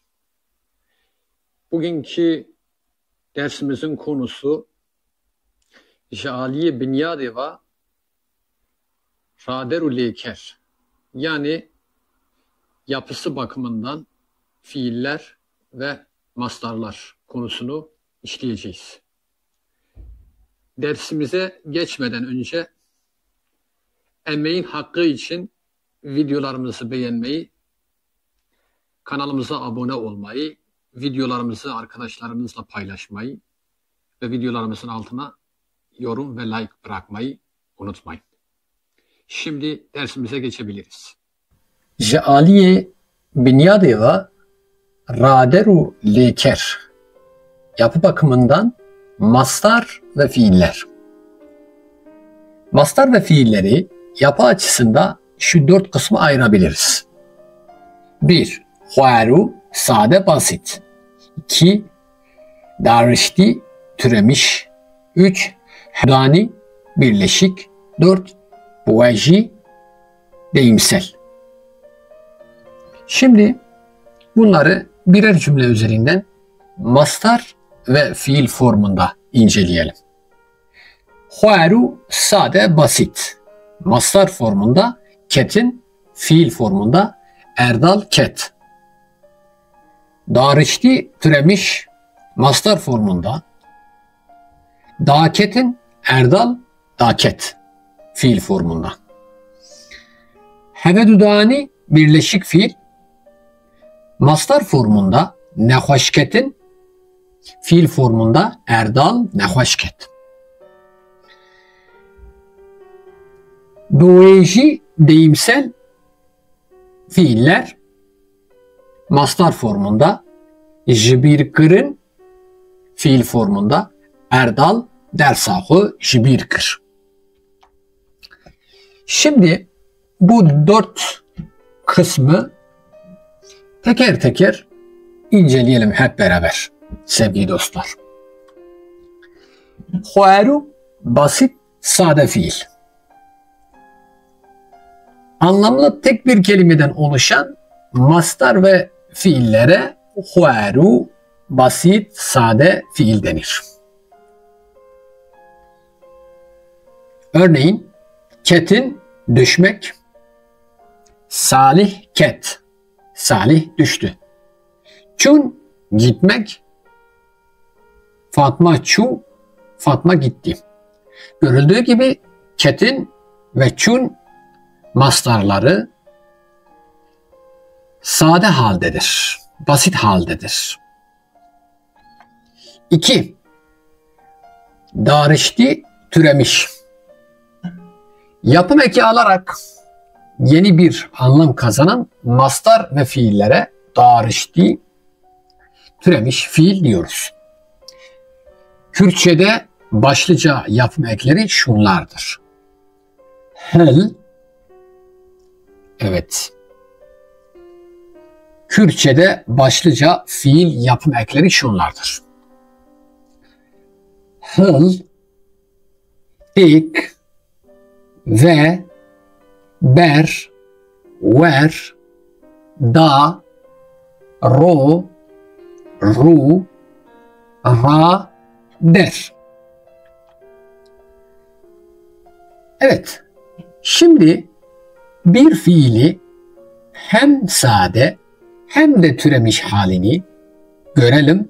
Bakalım nasıl anlam değişikliğine uğruyormuş. Birlikte bakalım. Bejartın sade haliyle bejartın ayıklamak, türemiş hali hel bejartın seçmek. Sade hali bırın götürmek, türemiş hali tekbirin yenmek. Sade hali bun olmak, türemiş hali vebun açılmak. Sade hali dan vermek, türemiş hali berdan bırakmak. Sade hali gerandın dolaştırmak, türemiş hali ve gerandın çevirmek. Sade hali ketin düşmek, türemiş hali daketin inmek. Sade hali kırın yapmak, türemiş hali rokırın dökmek. Sade hali neştin yerleşmek, türemiş hali, runiştin, oturmak. Sade hali hıstın, düşürmek, türemiş hali dahıstın, çıkarmak. Sade hali derhıstın, çıkarmak. Sade hali zan, doğmak, razan, uyumak. Evet. Üçüncü yapı bakımında üçüncü çeşidimiz, kısmımız hevedudani, yani birleşik fiiller. Birden fazla kelimeden oluşan mastar ve fiillere birleşik fiil denir. Birleşik mastarların parçaları bitişik yazılır, fakat birleşik fiillerin parçaları ayrı yazılır. Yani bu şu demektir. Fiil mastar kalıbındayken, yani herhangi bir şahıs eki veya zaman eki tarafından çekime girmemiş haline biz ne diyoruz? Mastar hali diyoruz. Fiil mastar halindeyken birleşik fiilleri oluşturan kelimeler bitişik yazılır. Ama fiil bir zaman ve şahıs eki tarafından çekime girmişse o zaman fiil oluyor zaten, eylem oluyor. Bu eylem o zaman nasıl oluyor? Bu eylemi oluşturan kelimeler, yani birleşik eylemi oluşturan kelimeler ayrı yazılır. Örneğin nehaşketin, bu mastar kalıbıdır. Bu fiilin mastar kalıbıdır. Nehaşketin hastalanmak. Şimdi bunu bir eylem fiil kalıbına dönüştürelim. Nehaşketin. Bakın, eylem kalıbında, fiil kalıbında nehaşketin kelimeleri ayrı yazılıyor. Biz hastalandık. Asebun bitişik yazılmış mastar kalıbında olduğu için, kapanmak, kilitlenmek anlamında. Bu ayrı yazılmış çünkü bu fiil kalıbındadır. Yani artık çekime girdiği için bunlar nasıl oluyor? Ayrı yazılıyor. Yol kapandı. Evet. Birleşik mastar ve fiiller şu şekilde oluşur. Yani birleşik mastar ve fiillerin oluşumunu biz 3 şekilde göreceğiz. İsim artı fiil. Mastar olarak dengdan. Fiil formunda vanlıvır dengda. Sıfat artı fiil. Mastar kalıbı dreşkırın, fiil formu kalıbı min khud dreşkır. Fiil artı fiil. Dan kırın. Fiil formatı ve ev karbımı da kırın. Yani demek ki birleşik mastar ve fiiller 1. İsim artı fiil, 2. Sıfat artı fiil, 3. Fiil artı fiil şeklinde oluşuyormuş. Birleşik fiiller daha çok kırın, yapmak ve bun olmak gibi yardımcı fiiller ile anin getirmek, bırın götürmek, heştin bırakmak, mayın kalmak, danin bırakmak, gırtın almak, şikestin kırılmak, ketin düşmek gibi fiillerden oluşuyor.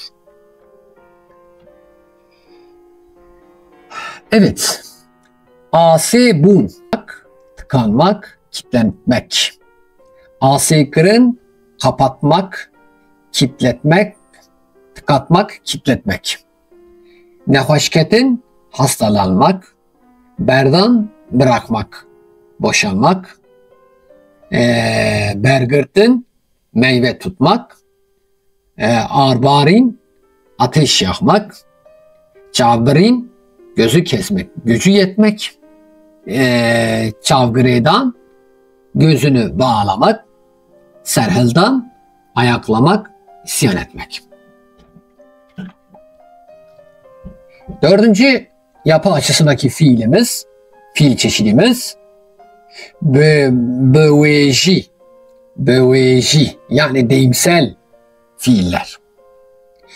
Edat ve tekil üçüncü şahıs zamirlerinden ya da edat ve have zamirlerinden oluşan mastar fiiller böyleşi deyimsel olarak j, l, d gibi edatların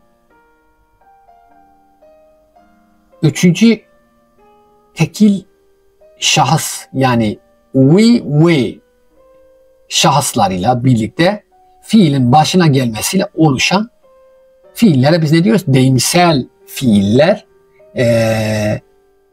böyleşi deyimsel fiiller diyoruz. Aynı zamanda edat yani l, j edatları ile have zamirinden oluşan mastar fiiller de böyleşi yani deyimsel fiiller olarak da kabul edilir. Şimdi bu deyimsel fiillerin formlarına bakalım. Ayrık formu. L, we, we. Kaynaşık form olarak L şeklinde geliyor. Mastar formu leçun, anlamı benzemek. Lehev. Ayrık form, kaynaşık form olarak lev geliyor. Lehev hatın, barışmak, uyuşmak. B, we veya we veya we. B, we veya we. Ayrık form. Karışık form olarak B şeklinde gelir. Mastar formunda beketin, pek atın, pek atın, pek atın, pek atın, pek atın. Yani oluşturmak, oluşmak. Ayrık form behave. Kaynaşık form pev. Mastar form pevçun. Kavga etmek. Ayrık form je, we ya da we. Kaynaşık form je. Mastar form jekrin. Kesmek. Ayrık form jehav. Kaynaşık form jev. Mastar form jehavbun. Ayrılmak. Ayrık form the, we ya da we. Kaynaşık form de. Degeriyan, bulaşmak. Ayrık form dehav. Kaynaşık form tev. Mastar form tevbun, katılmak. Ayrık form we veya we ve. Kaynaşık form be ve. Mastar form be ve kırın, takmak.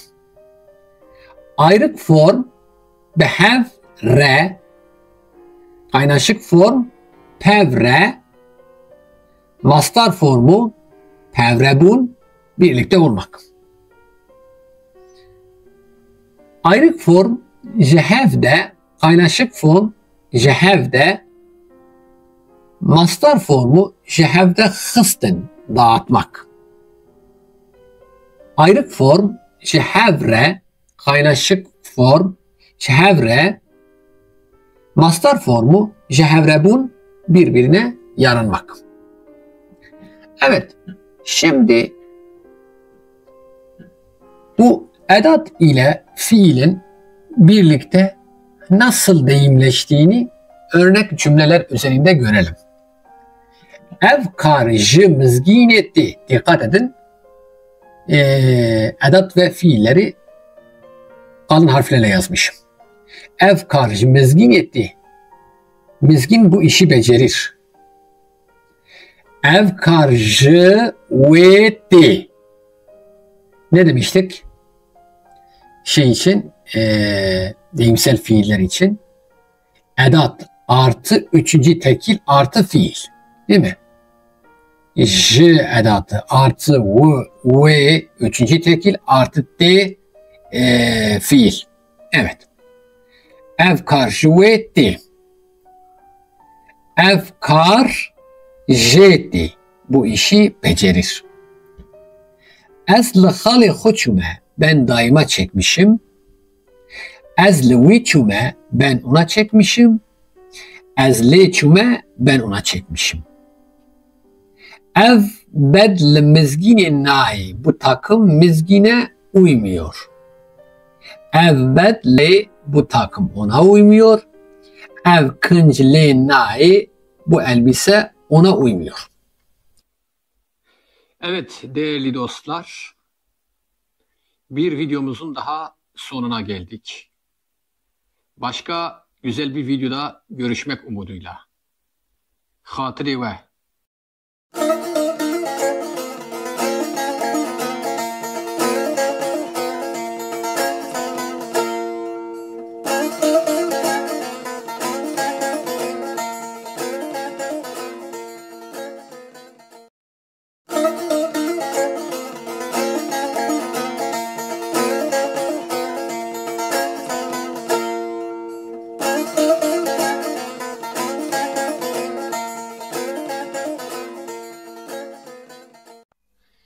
merhaba sevgili dostlar. Kürtçe eğitim serimizin 8. videosuyla sizlerle birlikteyiz. Bu videomuzun konusu Şialiye negerguhezi ve gerguhezi ve radaru leker. Yani geçişsizlik ve geçişlilik açısında fiiller ve mastarlar konusunu bu videoda hep birlikte işleyeceğiz. Gene dersimize geçmeden önce ben ilginizden dolayı teşekkür ediyorum. Ne yapacağınızı gayet iyi biliyorsunuz. Şimdi hep beraber dersimize geçelim. Şialiye negerguhazi o gerguhaziye ve radaru leker. Geçişsizlik ve geçişlilik açısından mastar ve fiiller. Evet, siz fiiller özne ile sınırlı olup nesne alamayan fiillere biz geçişsiz fiil diyoruz. Örneğin hatın gelmek, ketin düşmek, çun gitmek, girin ağlamak, revin koşmak. Örneklerdeki fiiller geçişsiz fiillerdir. Bu fiiller nesne alamıyor. Geçişli fiiller ise nesne ile özne alabilen fiillerdir. Daha doğrusu öznenin yanında nesne de alabilen fiillere biz geçişli fiil diyoruz. Evet. Horun yemek, birın kesmek, kırın yapmak, gotun demek. Bu fiiller de nesne alabiliyor. Bir örnek versek, min jiwi ra got. Ben ona söyledim. Min wi hor mesela. Min ev hor daha doğrusu. Min ev hor. Ben onu yedim. Bakın onu yedim. Yani neyi sorusuna cevap veriyor. Onun için bunlar nedir? Geçişli fiillerdir. Geçişsiz fiilleri şeklen şu yollardan da öğrenebiliriz. Geçişsiz fiillere bun, çun fiili ile in eki gelebiliyor. Mesela örneğin reşbun kararmak, tekçun yenilmek, kenin gülmek gibi. Geçişli fiilleri şeklen şu yollarda öğrenebiliriz. Kırın fiili, vırın fiili, andın eki bu fiillere geliyor. Reşkırın karartmak, tekbirın yenmek, kenandın güldürmek vesaire. Şimdi geçişsiz fiiller şu yollarda geçişli fiillere dönüştürülebilir. Geçişsiz fiilleri biz çeşitli ekler getirerek ne yapabiliyoruz? Geçişli fiillere dönüştürebiliyoruz. İyan ya da in formumuz var. Bir de andın formumuz var. Yani bu iki kalıptır. İyan ya da in kalıbı geçişli, geçişsiz fiillerin bunlar. Geçişli de yapmak için andın formunu kullanıyoruz. Beziyan, yanji veya bezin. Beziyan veya bezin. Koşmak. Bezandın, koşturmak. Fırıyan veya fırın. Uçmak. Fırandın, uçurmak. Hejiyan veya hejin, sallanmak. Hejandın, sallamak.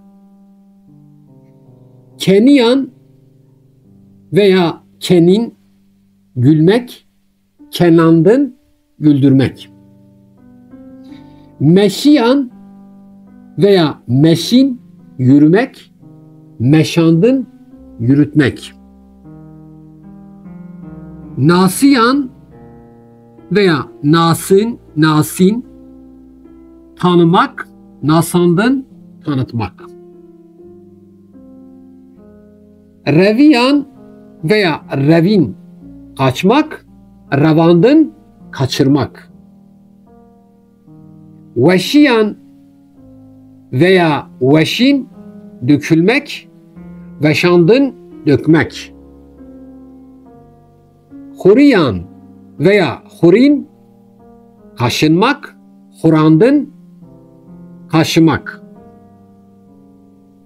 Bahşin, bağışlamak. Bahşandın, bağışlanmak. Bahşin, bağışlandın, bağışlamak.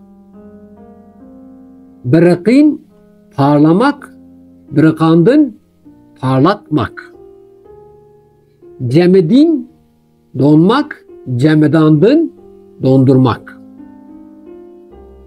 Çerhin, dönmek. Çerhandın, döndürmek. Çürüsün, parlamak. Çürüsandın, parlatmak. Güherin, değişmek. Güherandın, değiştirmek. Lerizin, titremek. Lerizandın, titretmek.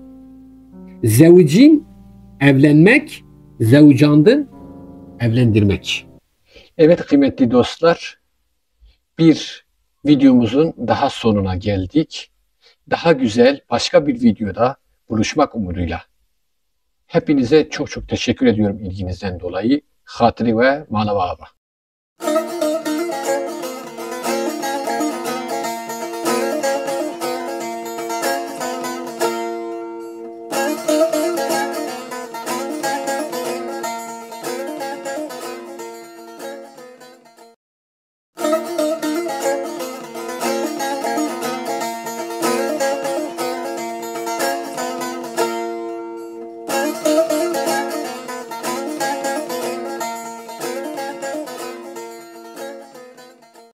Merhaba değerli dostlar. Kürtçe eğitim serimizin 9. videosuyla sizlerleyiz.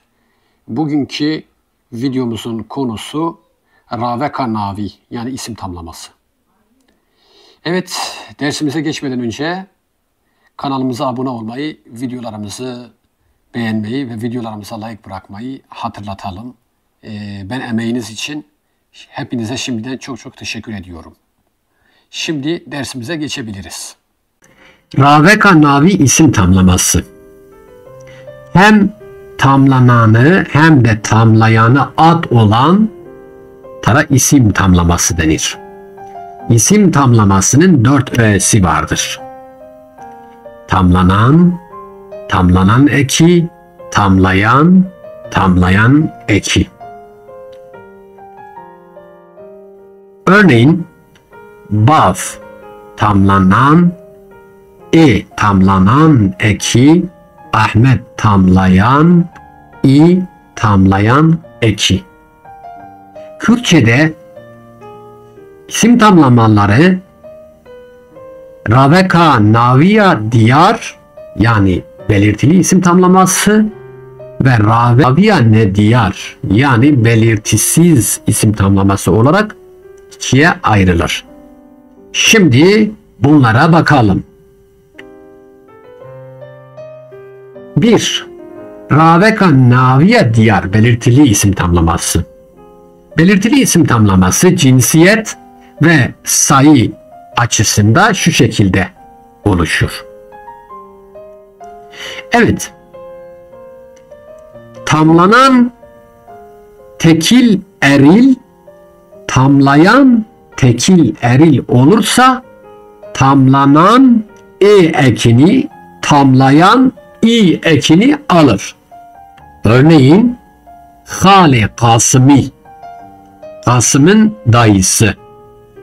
Evet. İkinci örneğimiz tamlanan tekil dişil, tamlayan tekil dişil olursa tamlanan a, tamlayan ekini alır.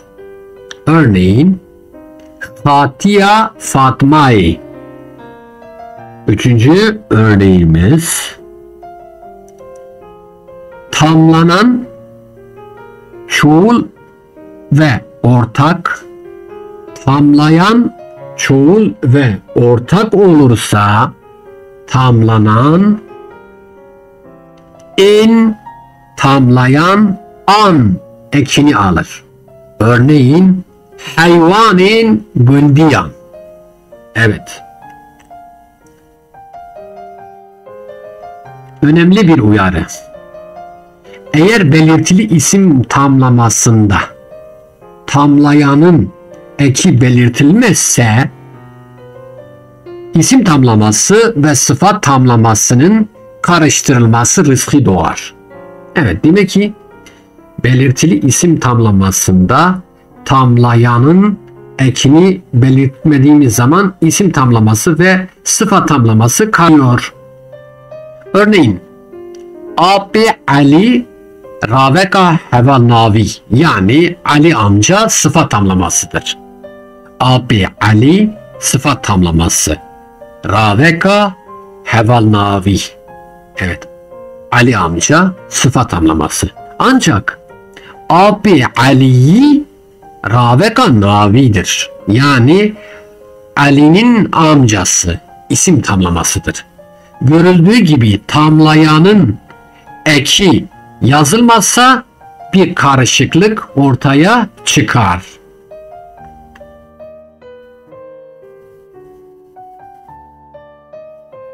Yazı dilinde özellikle tamlayan eki belirtilmelidir. Evet, yazı dilinde özellikle yani bir şey yazar tamlayan ekini belirtmemiz lazım. Çünkü şöyle mesela bizim oralarda derler mesela Abi Ahmet. Yani Ahmet'in amcası derken de Abi Ahmet demek Ahmet amca demek. Eğer Ahmet'in amcası şeklinde kullanıyorsak Abi Ahmedi dememiz lazım. Yani bunlara dikkat etmemiz lazım. Şimdi bu tamlamalarda doğrusu ne, yanlışı ne, nasıl yazılır birkaç örnek üzerinde inceleyelim. Evet, doğru dili. Mesela biz ne diyoruz? Evin adı. Evin adı yanlıştır. Çünkü yanlış olması sebebi tamlayan eki kullanılmamıştır. Evin adı değil, evin adı. Şimdi diyebilirsiniz bizim orada biz evin adı diyoruz. Ya da şarkılarda işte stranlarda evin adı geçiyor diyebilirsiniz. Biz burada işin akademik boyutuyla bakıyoruz. Yani yanlış veya doğru dediğimiz akademik boyutudur. Yoksa günlük hayatta evin adı diye de kullanılıyor. Evin adılan doğru olan, evin adıla yanlıştır. Çünkü tamlayan ek eksikliği vardır. Dıla yoktur. Çoğul eki an endir. Yani a değildir, an endir. Hevali Haseni doğru, yani Hasan'ın arkadaşı Hasan'ın arkadaşı doğrudur. Hevale Hasan yanlıştır. Yanlışlık sebebi tam ki kullanılmamıştır. Goşti gayi yani sığır eti. Goşti gayi. Doğru olan bu. Goşti ga. Orada da mesela biz goşti ga diye kullanırız ama hani yazı dilinde yanlıştır. Bu. Goşti gayidir. Tamam. Öküz daha doğrusu sığır eti. Yanlış olmasının sebebi tamlayan ekinin kullanılmaması. Deve guri. Doğru olan bu. Deve guri. Yani kurt ağası. Deve gur yanlıştır. Tamlayan eki eksikliği. Denge zarukan. Çocukların sesleri. Denge zaruka yanlıştır. Doğru olan denge zarukan. Tamlayan ek eksikliği diyelim. Bu şekilde demek ki yazı dilinde özellikle tamlayan ekine ne yapacağız? Dikkat edeceğiz. 2. Raveka naviya nediyari. Yani belirtisiz isim tamlaması. Belirtisiz isim tamlaması nedir? Şöyle. Belirtisizlik ne demektir aslında? Hani herhangi birinden bahsediyorsak, belli bir şeyden bahsetmiyorsak, herhangi birinden bahsediyorsak, biz buna ne diyoruz? Belirtisizlik diyoruz. Herhangi biri. Belirtisiz isim tamlaması şu şekilde olur. Bakın. Tamlanan eril ve tekil olursa, tekil eril olursa, tamlanan eki ekini, tamlayan eki ekini alır. Yani eki ekini derken eki zaten belli başlı bir ektir. Şimdi örneğin haleki hevaleki. Bir arkadaşın bir dayısı. Hangi arkadaş? Herhangi bir arkadaş. Burada bu mana budur. Yani belirtisizlik dediğimiz budur. İkinci öz tamlanan tekil dişil. Tamlayan tekil dişil ise tamlanan eke, tamlayan eki ekini alır. Ne oldu? Meteke jineki. Bir kadının bir halası. Herhangi bir kadın. Herhangi bir kadından bahsediliyor. Diğeri tamlanan çoğul ortak, tamlayan çoğul ortak ise tamlanan ine eki, tamlayan inen eki alır. Malini ahayinan yani bazı ağaların malları. Bazı ağaların malları. Görüldüğü gibi belirtisizlik budur.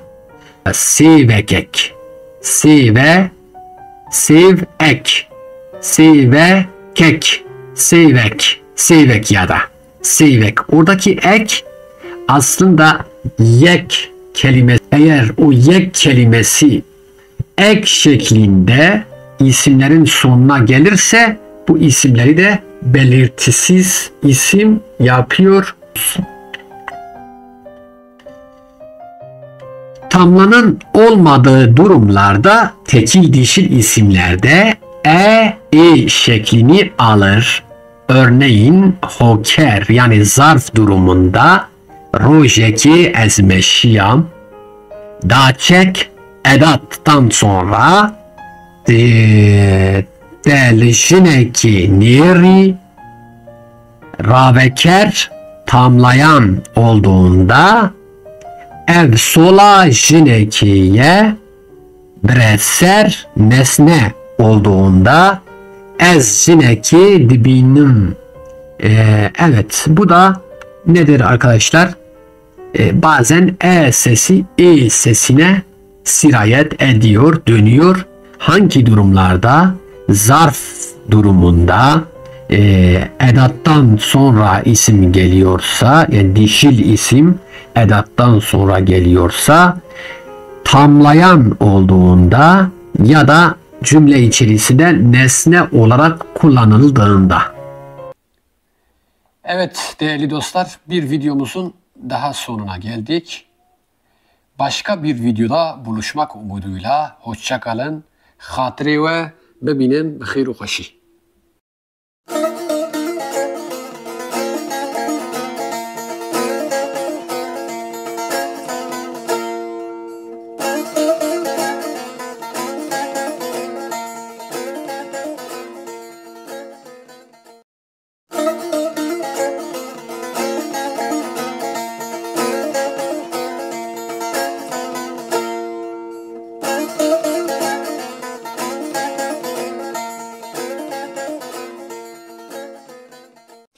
Merhaba değerli dostlar. Kürtçe eğitim serimizin 10. videosuyla sizlerle birlikteyiz. Evet, bugünkü dersimizin konusu Rabeka Heval Navi, yani sıfat tamlaması. Konuya geçmeden önce birkaç hususu belirtmek istiyorum. Sizden gelen bazı önerileri, bazı sistemleri cevaplamak istiyorum. Şimdi bazı takipçilerimiz şöyle bir sistemde bulunuyorlar. Biz bu videoyu anlayamadık, bu konuyu anlayamadık gibi sistemlerde bulunuyorlar. Değerli dostlar, dil konuları bir bütündür. Yani birbirine bağlıdır. Bir konuyu anlayabilmeniz için bir önceki konuya bakmış olmanız lazım. Onun için mesela bugünkü videomuzun konusu sıfat tamlaması. Sıfat tamlamasını iyi bir şekilde kavrayabilmeniz için bir önceki videomuz olan isim tamlamasını iyi biliyor olmanız lazım ya da izlemiş olmanız lazım. Onun için ben bir önceki videomuzun kartını yukarıya bırakıyorum. Evet, kartını yukarıya bırakıyorum. Eğer bir önceki videomuzu izlememişseniz ilk önce bir önceki videomuzu izleyip sonra bu videomuzu izlemeye başlarsanız daha çok verim alırsınız. Ben ilgi ve alakanızdan dolayı teşekkür ediyorum. Şimdi dersimize geçebiliriz. Rabeka Heval Navi sıfat tamlaması. Sıfat isimleri belirten veya niteleyen sözcüklerdir. Kürtçe'de sıfat tamlaması şu şekilde tanımlanabilir. Tamlananı isim veya zamir, tamlayanı sıfat olan tamlamalara sıfat tamlaması diyoruz. Sıfat tamlamasında tamlayan ek almaz. Her zaman yalın haldedir. Örneğin giyayı heşk şevti kuru ot yandı. Giyayı heşk, giya tamlanan, heşk tamlayandır. Giya isim, heşk sıfattır. Görüldüğü gibi tamlayan yalın haldedir ama tamlanan ek almıştır. Gulasur bahçeye, kırmızı gül bahçededir. Gulasur, gül isim, sur sıfattır. Gül tamlanan, görüldüğü gibi gulasur derken buradaki sur yani sıfat olan kelime aynı zamanda tamlayan olan kelime ek almamıştır. Sıfat tamlamasında belirlilik, belirsizlik tamlayan şu şekilde ek alır. 1. Diyar yekjimal yani belirli ve tekil. Eğer isim belirli ve tekilse sıfat tamlaması şu şekilde oluşur. Min gevri gran avet, ben ağır taş attım. Çiyay blind berşekim nabe. Yüksek dağda kar eksik olmaz. Ev mala mezin ya kiye. Bu büyük ev kimin? odaya fire ji boy mêvanayê. Geniş oda misafir içindir. Zarokên jî hatî tên hezkirin. Çalışkan çocuklar sevilir. Şimdi görüldüğü gibi eğer isim belirli ve tekil olursa tamlanan e ve a eklerini alır. 2. Nediyaru yecmar, yani belirsiz ve tekil. Bu sefer isim nedir? İsim belirsizdir. Gevreki mezin liber deriveye. Kapınızda büyük bir taş var. Burada herhangi bir taştan bahsediyor. Ciyaki bilind livi velati heye. Bu memlekette yüksek bir dağ var. Meligundi ve maleke mezindit. Köyünüzde büyük bir ev gördük. Odaya kefire lazıme. Geniş bir oda lazım. Eki ve eke eklerini alıyor. Hangi zamanda? Eğer isim belirsiz ve tekil olursa. Diyaru pırjimar. Belirli ve çoğul, yani isim belirli, herhangi bir isimde de belirli bir isimse ve olsa sıfat tamlaması şu şekilde oluşuyor. Eznikarım gevrin gran rakım. Ağır taşları kaldıramam. Le rojava çiyain bilind hene. Doğuda yüksek dağlar vardır. Geçin civan çune abi. Genç kızlar suya gitmişler. Görüldüğü gibi eğer isim belirli ve çoğul olursa bu sefer hangi eki alıyor tamlananımız? İn ekini alıyor. İn eki. Nediyaru pırjimar. Belirsiz ve çoğul. İsim belirsiz ve çoğul olursa sıfat tamlaması şu şekilde oluşuyor. Gevrine gran hebun. Lever gevrine gran hebun. Burada bazı ağır taşlar vardı. İran'ı ciyayine bilind hene. İran'da bazı yüksek dağlar var. Dügündive da maline mezin hene. Köyünüzde bazı büyük evler vardır. Şimdi görüldüğü gibi isim belirsiz ve çoğul olursa tamlanan ine ekini. Evet değerli dostlar, bir dersimizin daha sonuna geldik. Başka bir derste buluşmak umuduyla hoşça kalın, hatırı ve.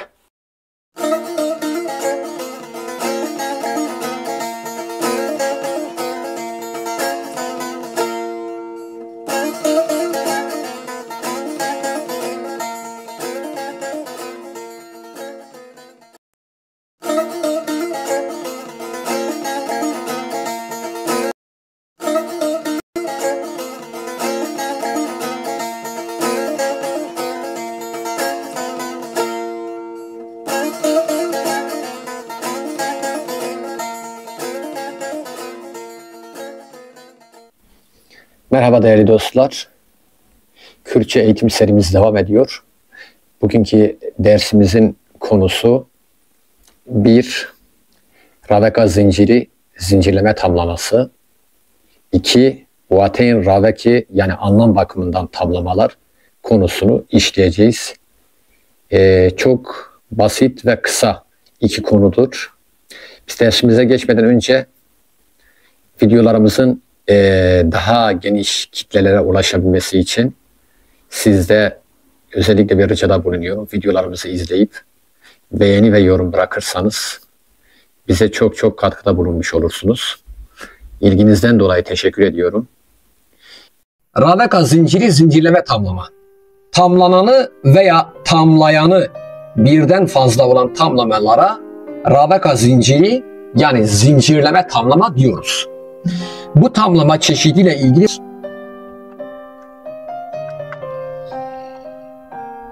bir, eğer tamlanan birden fazla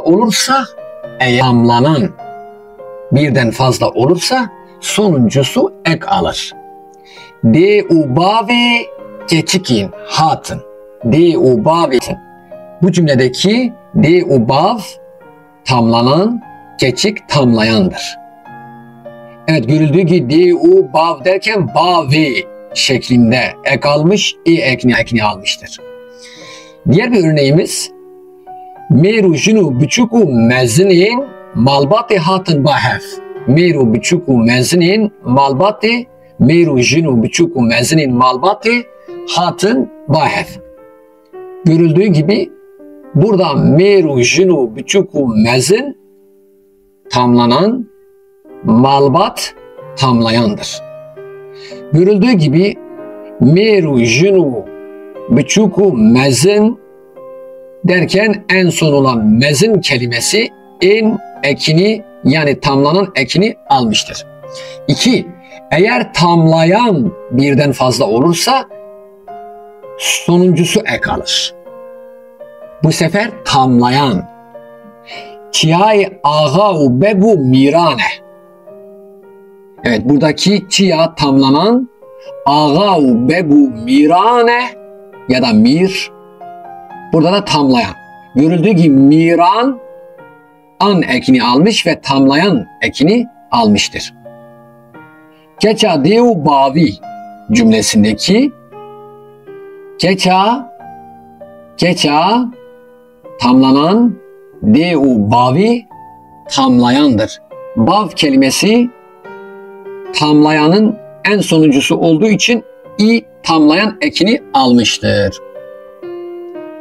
Bazı zincirleme tamlamalarda hem tamlanan hem de tamlayan birden fazla olabiliyor.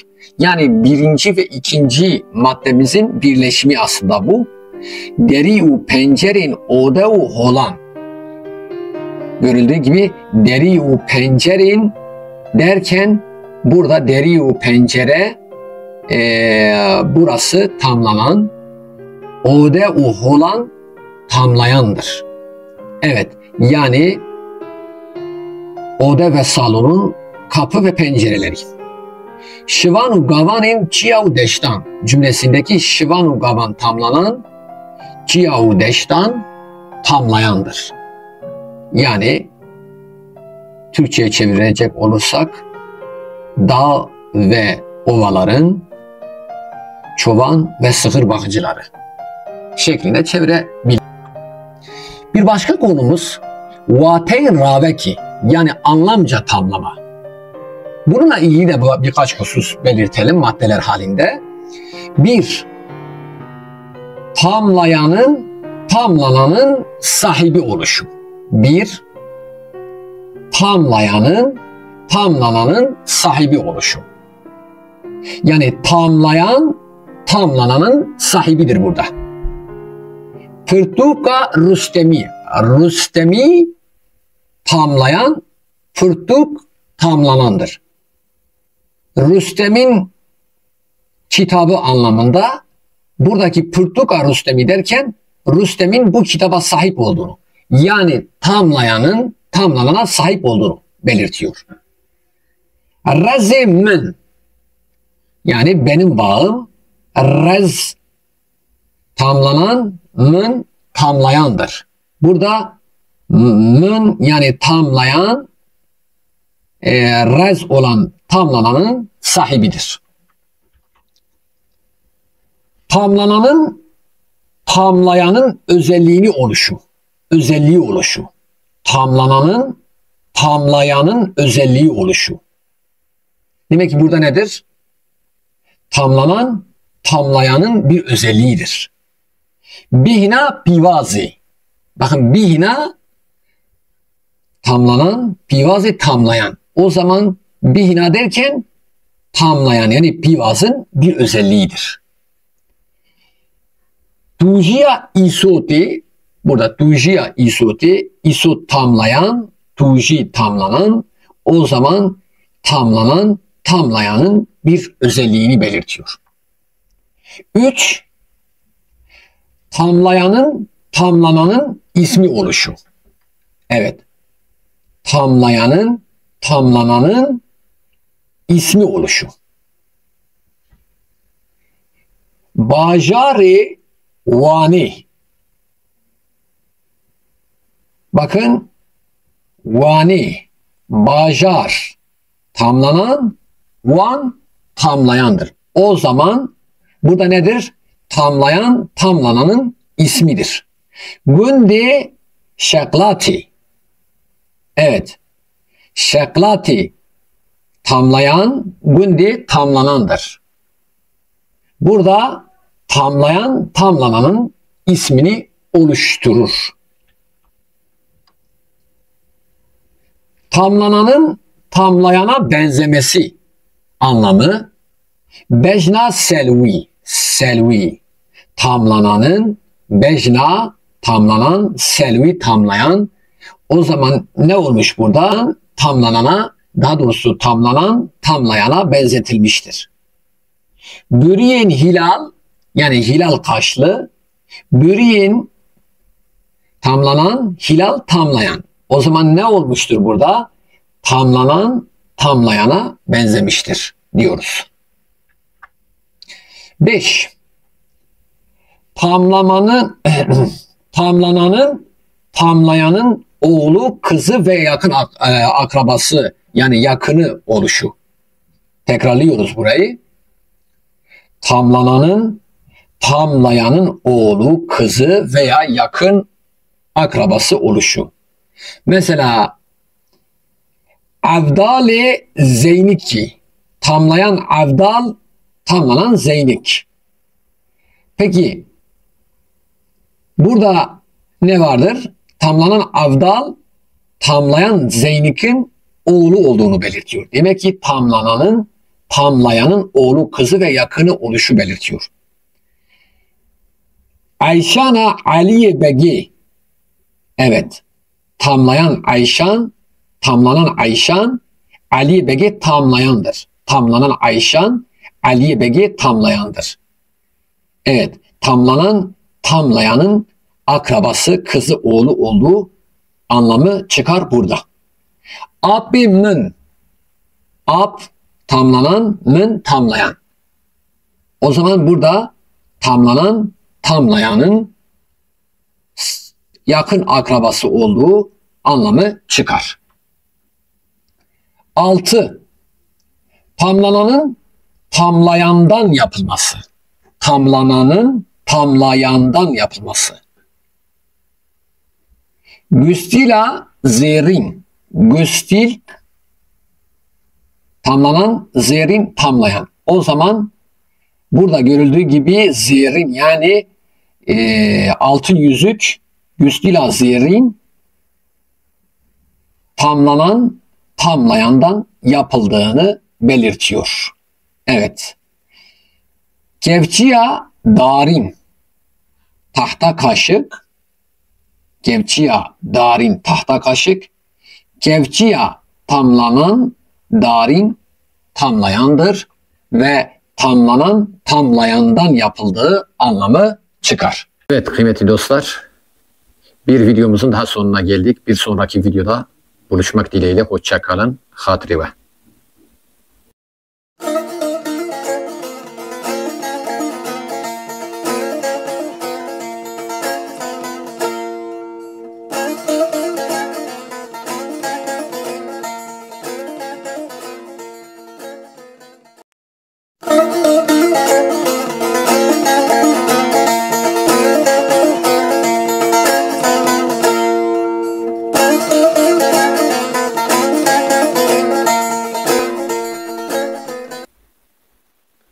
Merhaba sevgili dostlar.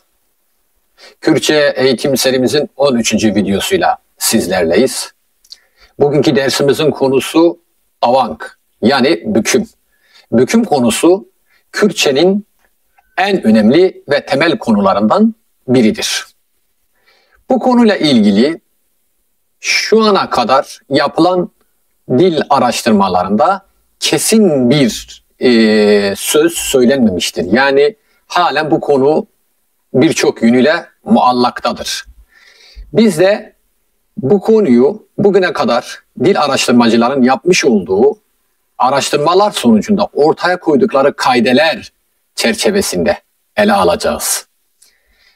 Dersimize geçmeden önce kanalımıza abone olmayı, videolarımızı beğenmeyi, videolarımıza yorum bırakmayı ve videolarımızı izlemeyi ihmal etmezseniz çok seviniriz. Şimdi dersimize geçebiliriz. Davang, büküm.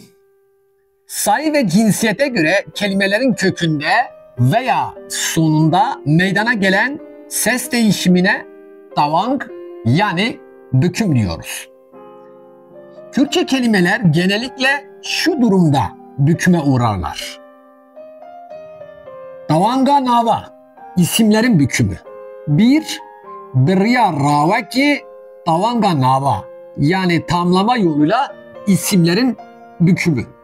E ve A içeren eril isimlerde tamlama haller bükülüp E harfine dönüşürler. Fakat bu isimler eğer tamlama halindeyken ek alırlarsa bükülmezler.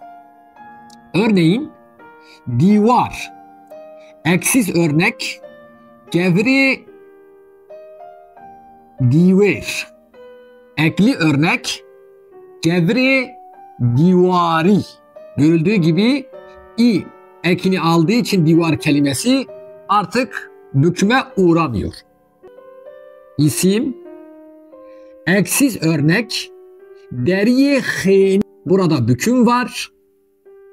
Ekli örnekte deriye haniyi, burada büküm yoktur. Mast, isim, eksiz örnek tehma mist, görüldüğü gibi burada büküm var. Mast, mist şeklini almış. Ekli örnekte tehma masti, burada i ekini aldığı için mast kelimesi i ekini aldığı için artık ne oluyor? Tamlama durumunda da büküme uğramıyor. Davanga nava, yani edatlar yoluyla isimlerin bükümü. Evet, edatlar yoluyla isimlerin bükümü. Kürtçe'de edatların bir özelliği de kendisinden sonra gelen kelimeleri, isimleri, zamirleri ne yaparlar? Bükerler. Belirli büküm ekleri şu 3 tanesidir. Yani daha doğrusu i, an ekleridir. Biz eriller için i, dişiller için ortak ve çoğullar için ise an ekini kullanıyoruz büküm ekleri olarak. Bir örneğe bakalım. Ek, i, say, tekil, cins, eril. Örnek cümlemiz şu şekilde oluyor. Min ji Ahmedi bipirse. Min ji Ahmedi bipirse. Görüldüğü gibi burada j edatında Ahmet kelimesi Ahmedi şeklinde ek alarak bükülmüştür. Le Ahmedi binere, le Ahmedi binere, le gelen Ahmet kelimesi gene Ahmedi şeklinde ek alarak bükülmüştür. Bu Ahmedi rahere günd, bu edatından sonra gelen Ahmet kelimesi Ahmedi şeklinde i ekini alarak bükülmüştür. Ek, sayı tekil, cinsiyet dişil olursa örnek cümlemiz şu şekilde olur. Ahmet Ayşe'yi ra tiştegut. Ahmet Ayşe'yi ra tiştegut. Görüldüğü gibi j edatından sonra gelen Ayşe kelimesine büküm ekini alarak Ayşe'yi şeklinde bükülmüştür. Babi minnaha limaliye. Görüldüğü gibi L edatından sonra gelen mal kelimesi e ekini alarak bükülmüştür. Ez bi Fatmayra neçum. Ez bi Fatmayra neçum. Burada da görüldüğü üzere b edatından sonra Fatma kelimesine e eki getirilerek Fatma kelimesi bükülmüştür diyoruz. Ek, an, sayı, çoğul ve cinsiyet ortak olursa örneklerimiz şu şekilde olur. Min agahi zaruka gırtın. Zarukan gırtın. J edatından sonra gelen zaruk kelimesi an çoğul ekini alarak büküme uğramıştır. Ez l zarukan digeriyan. Bakın l edatından sonra zaruk kelimesine an eki gene gelerek ne olmuş? Zaruk kelimesi bükülmüştür. Zarukan şeklini almıştır. Ez bi zarukan ra zarukun. Gene b edatından sonra zaruk kelimesi an ekiyle bükülmüştür.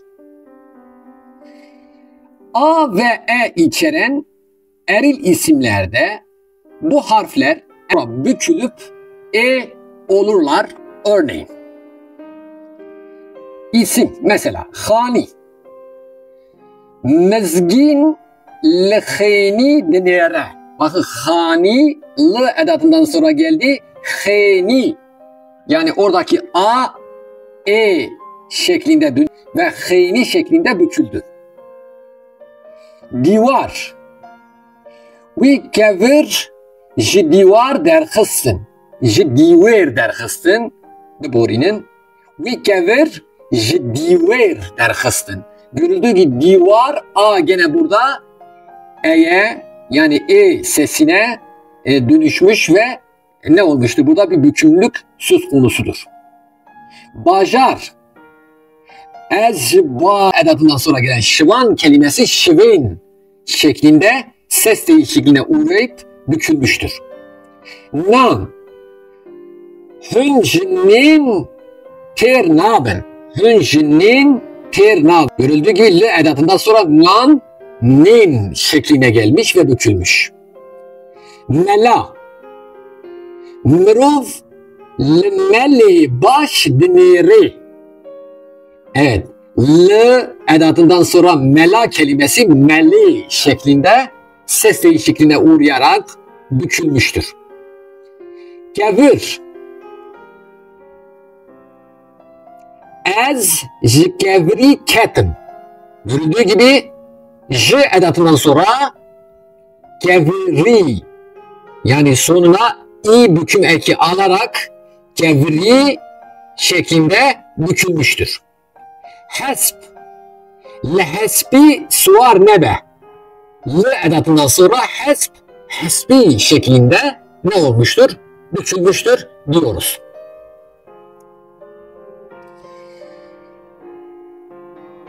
Çok önemli bir uyarıdan bahsedeceğim. Dil araştırmacı merhum Ali Celadet Bedirhan şöyle diyor. Dilin eğilimi bu tür bükümlülüğü uygulamamadan yanadır. Onun için aşağıdaki kullanımların her üçü de doğrudur. Yani şu aslında dil gittikçe bu büküm dediğimiz kuraldan aslında uzaklaşıyor. Ama işte yöreden yöreye kullanılan şu üç gruptaki örneklerin hepsi de doğrudur arkadaşlar. Yazılışı, okunuşu yani gramer olarak doğru olarak kabul ediliyor.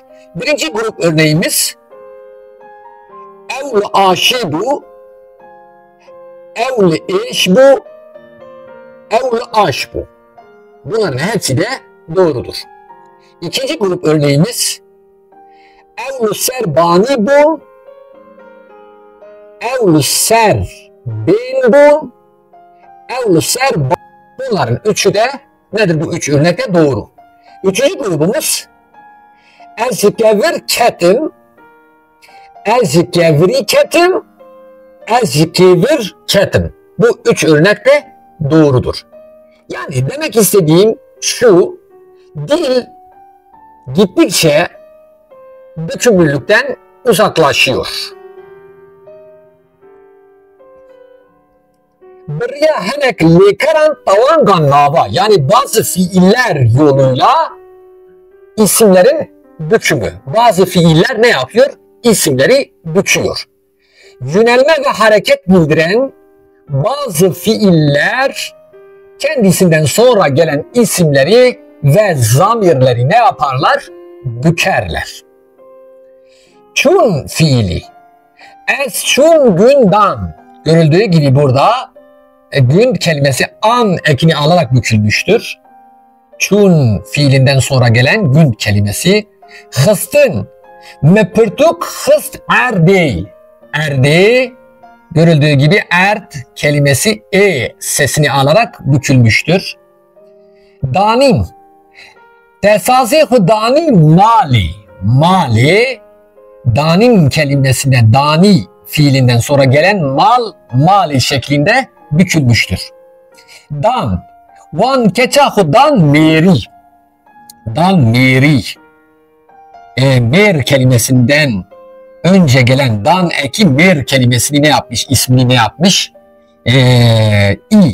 Sonuna i getirilerek bükmüştür diyebiliyoruz. Beriya peyverin dehevokidan. Tavanga navan. Yani cümledeki görevleri yoluyla isimlerin bükümü. Buna da şu şekilde oluyor. Geçmiş zaman geçişli fiillerin öznesi olan isimler şu ekleri alarak bükülürler.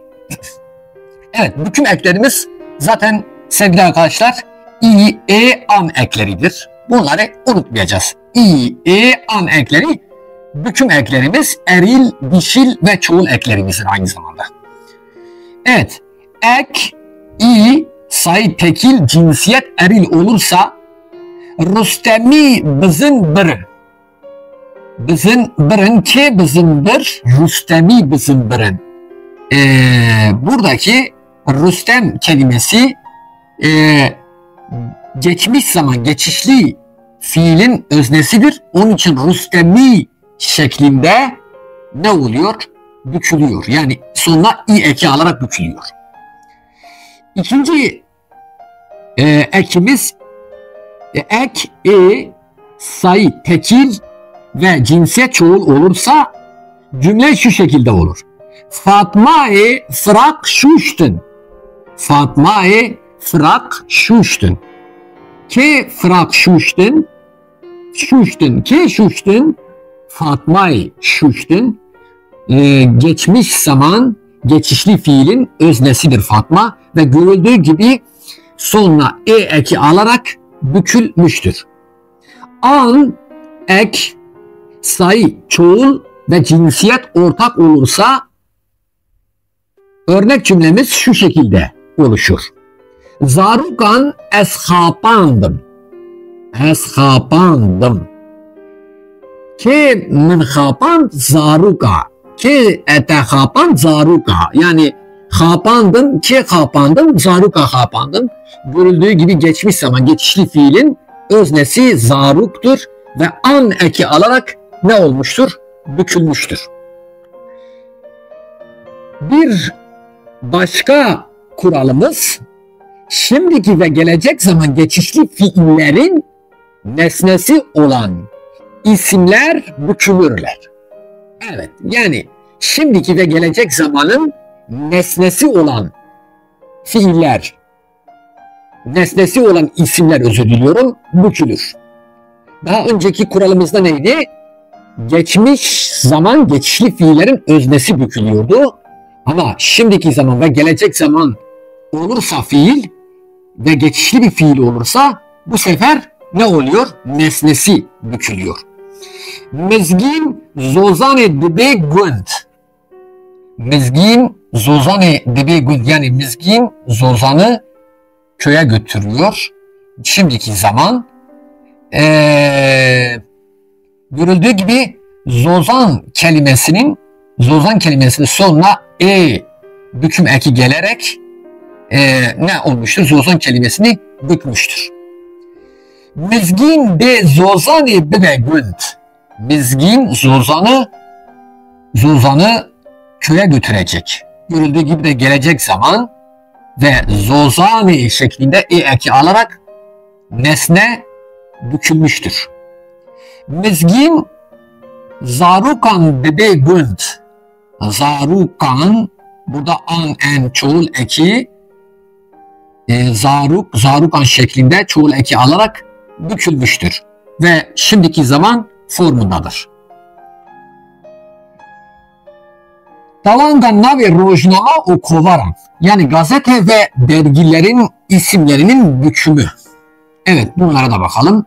Normal bir isimden oluşan ve bu isimlerle bitenler tekil dişil fark etmeksizin eki ile bükülürler. Evet, bunun üzerine çok fazla durmayacağım. Bu örneklere bakalım. Havari liser alfabeya latini ternivis ve şant. Görüldüğü gibi Havari dergisi Havari şeklinde bükülmüştür.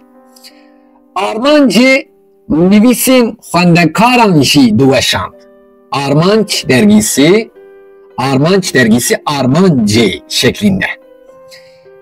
The Gordioni İro cihneda rupela verzişi. Yani bu cümle nedir?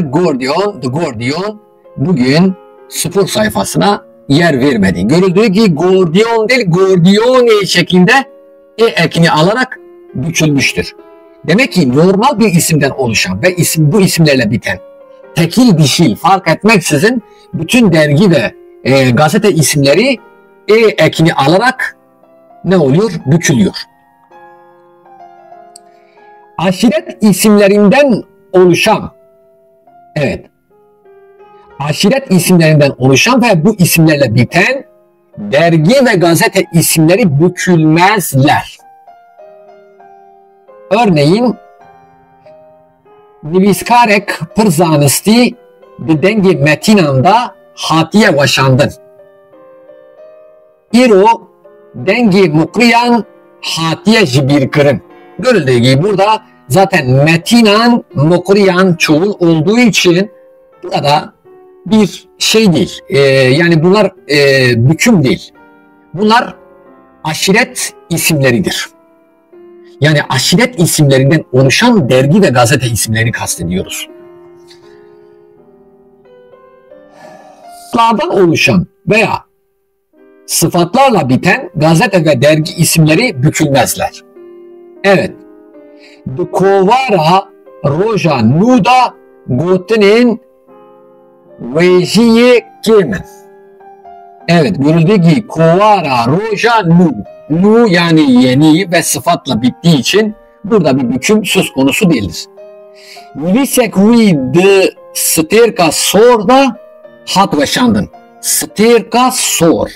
Neyle bitmiş? Sıfatla bittiği için bu yayın ismi sıfatla bittiği için bükülmüyor.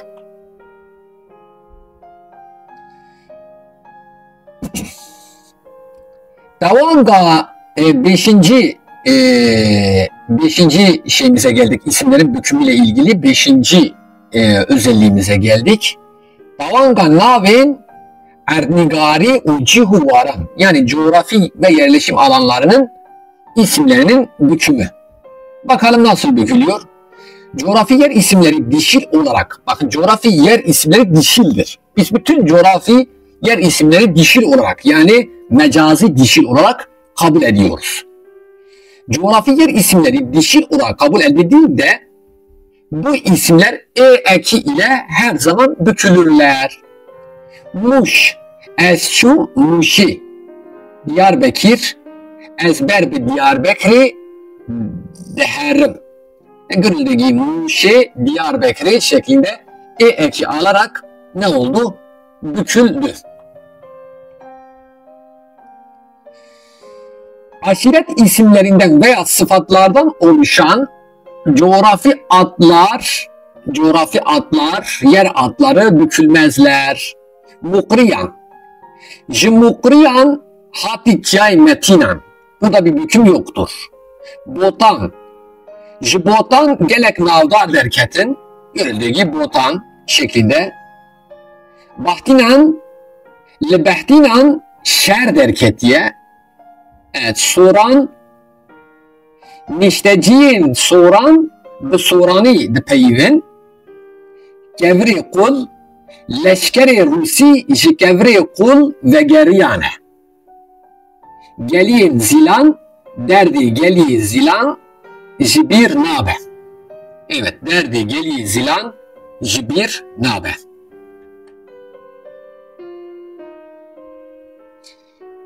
Coğrafi isimlerle ilgili başka bir özelliğimiz, isim artı sıfattan oluşan birleşik isimli coğrafi adlar bükülür. İsim artı sıfat olacak. Bakın dikkat edin. Mergesor. Şimdi bunun üzerine merk nedir? Meydan demektir. Sor kızıl demektir. Kızıl meydan anlamında.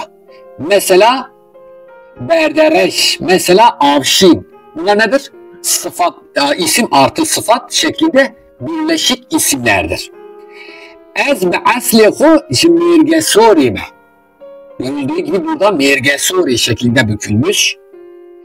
Emci berdereşi çun mergesori. Esbi hasiyam kuymala hoji avşini beriye. Evet, görüldüğü gibi burada da bükümler oluyor arkadaşlar. Evet, bükülür. Yani mergesori,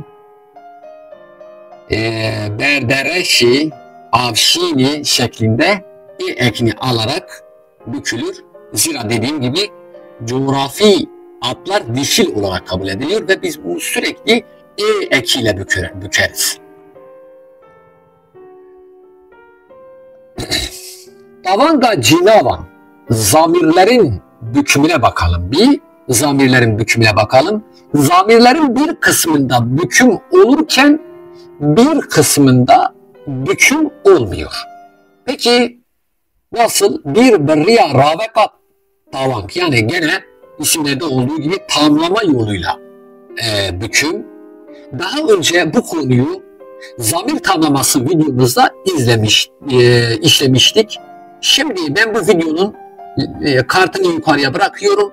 Arzu ederseniz yukarıdaki karta tıklayarak bu videoyu izleyebilirsiniz. Bu konuyu tekrar burada anlatmayacağım. Diğer konuya geçiyorum. Berriya da çekan tavank. Yani edatlar yoluyla zamirlerin bükümü. Şimdi bakalım cinavin kesis şahıs zamirleri. Şimdi burada zamirleri bükümlü ve bükümsüz şeklinde işleyeceğiz. Evet, bükümsüzler edat ile bükümlü durumu. Bükümsüz. Ez mezinin. Bükümlü Rüstem jümün mezintire. Bak görüldüğü gibi burada ez küme uğradığı zaman mın şeklini alıyor. Ve zaten Kürtçe'de bükümün en fazla kendisini gösterdiği yer şüphesiz şahıs zamirleridir. Biz bunu şahıs zamirleri videosu altında ez grubu ve mın grubu şekilde de işlemiştik. Tümezini Rüstem cidden mezintire. Görüldüğü gibi nedir? J edatından sonra tü T şeklini aldı. Yani büküldü. Ev mezine Rüstem jüvi mestire. Ev kelimesi J edatından sonra ve dişil için, vi erkek için kullanıyoruz bu arada. Şeklini alarak büküldü. En psporun Rüstem jime psportire. Bakın en J edatından sonra gelerek ne oldu? Ne şeklini aldı. Yani büküme uğradı. Büküldü burada. Hün psporun Rüstem jüve psportire. Hün buraya ve şeklinde oldu. Ve şeklinde büküldü. Ev psporun Rüstem Juvan psportları. Ev J edatından sonra geldiği için van şeklinde büküldü. Berriye daçekan tavanga cinavan. Yani edatlar yoluyla zamirlerin bükümü. Bakın bu edatından sonra gelen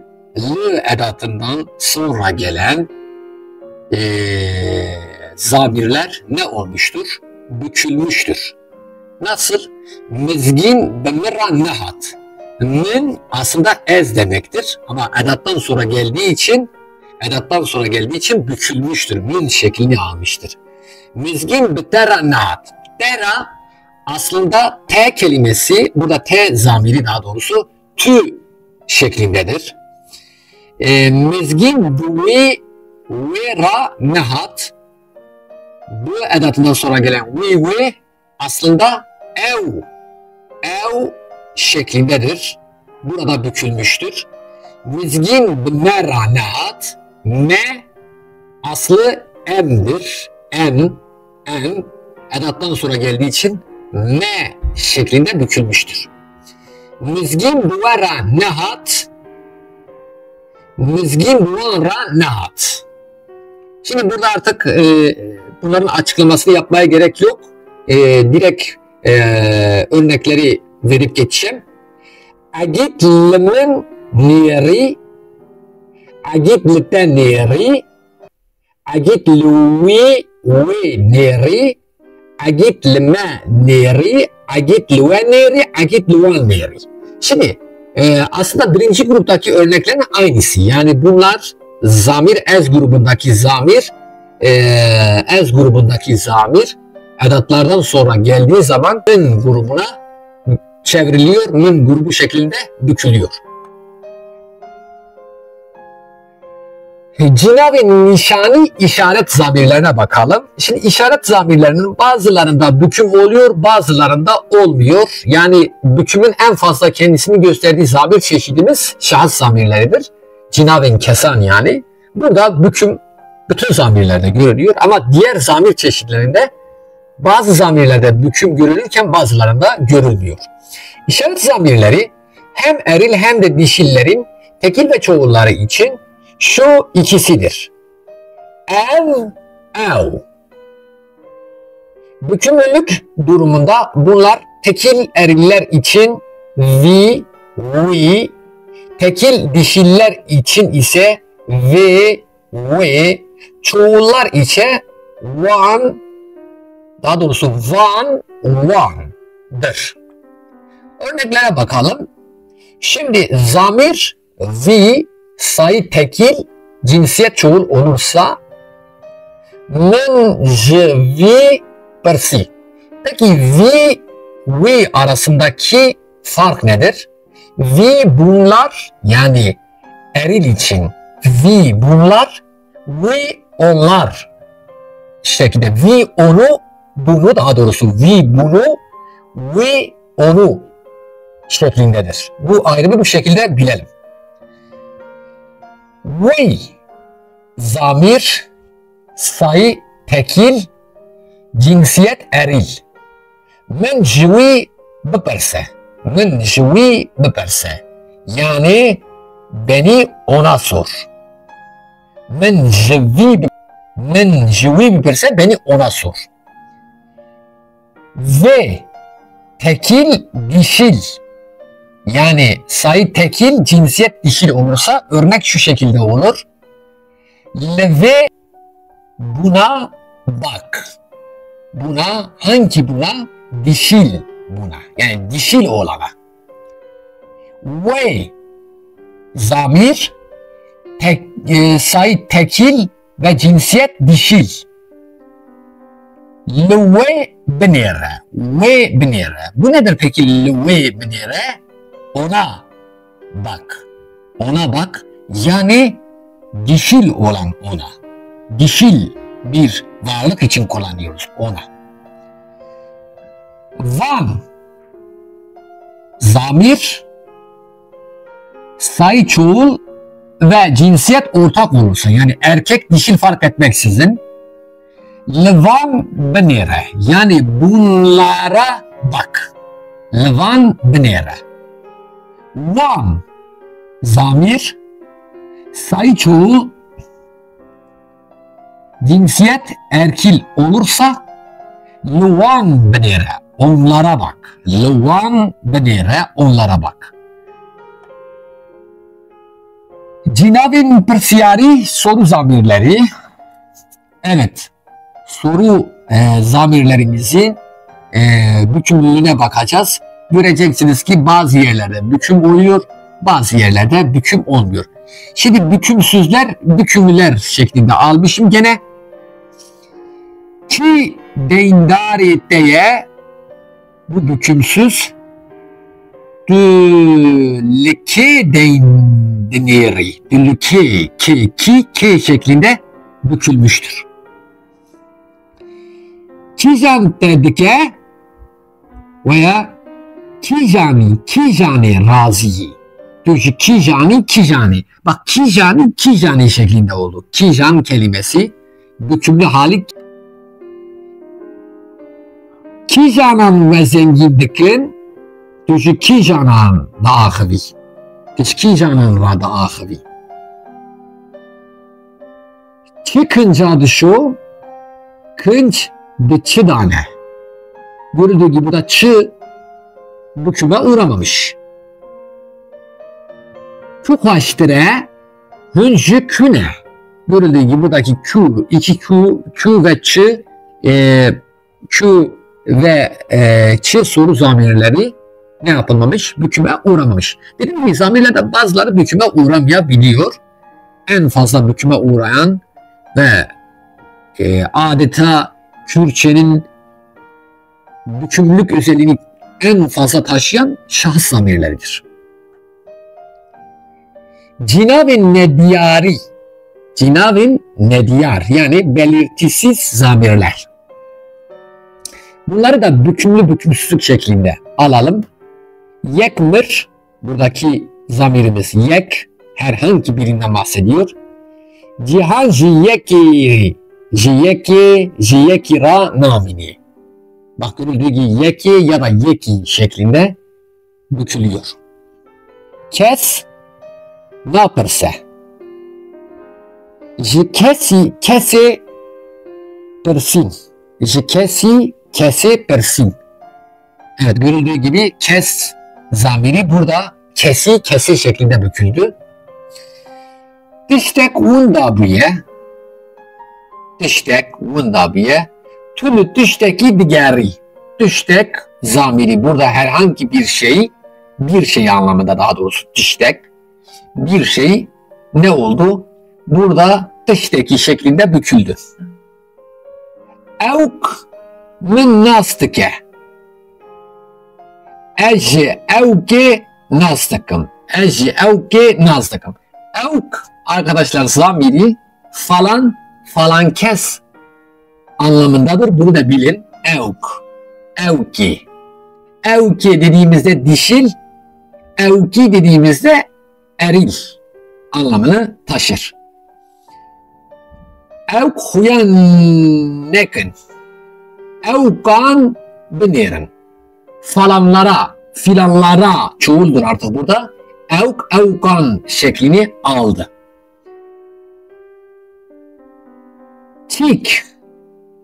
Çıktı sandık edane ya da pırtuk bir çıkanra dehe sandıkı. Yani sandıkta ne var diyor? Kitapları şeylerle birlikte. Yani kitapları şu şeylerle birlikte sandığa koy anlamı vardır. Evet değerli dostlar, bir dersimizin daha sonuna geldik. Başka bir derste buluşmak umuduyla hoşça kalın. Hatırlayın.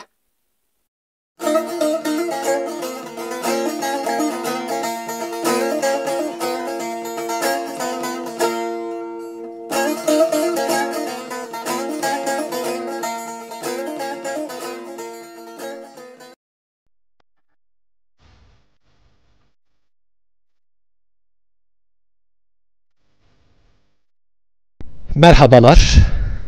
Bir Kürtçe eğitim serisiyle sizlerle birlikteyiz. Evet, birinci seviye Kürtçe eğitim serimiz 40-50 videodan oluşacak. Bu videolardaki anlatımlarımız Türkçe olacak. Türkçe anlatım yapacağız. Yani Türkçe, Kürtçe anlatacağız. Sebep, biz sadece Kürtçe bilenlere değil, Kürtçe bilmeyenlere ya da Kürtçe az bilen insanlara da bu kadim dilin tadını tattırmak, bu kadim dilin lezzetini tattırmak adına anlatımımızı Türkçe yapacağız. Ancak dil bilgisel kavramlar ve örneklerimiz tabii ki Kürtçe olacak. Evet, bugünkü konumuz Kürt alfabesi, yani Alfabeya Kurdiya Latini.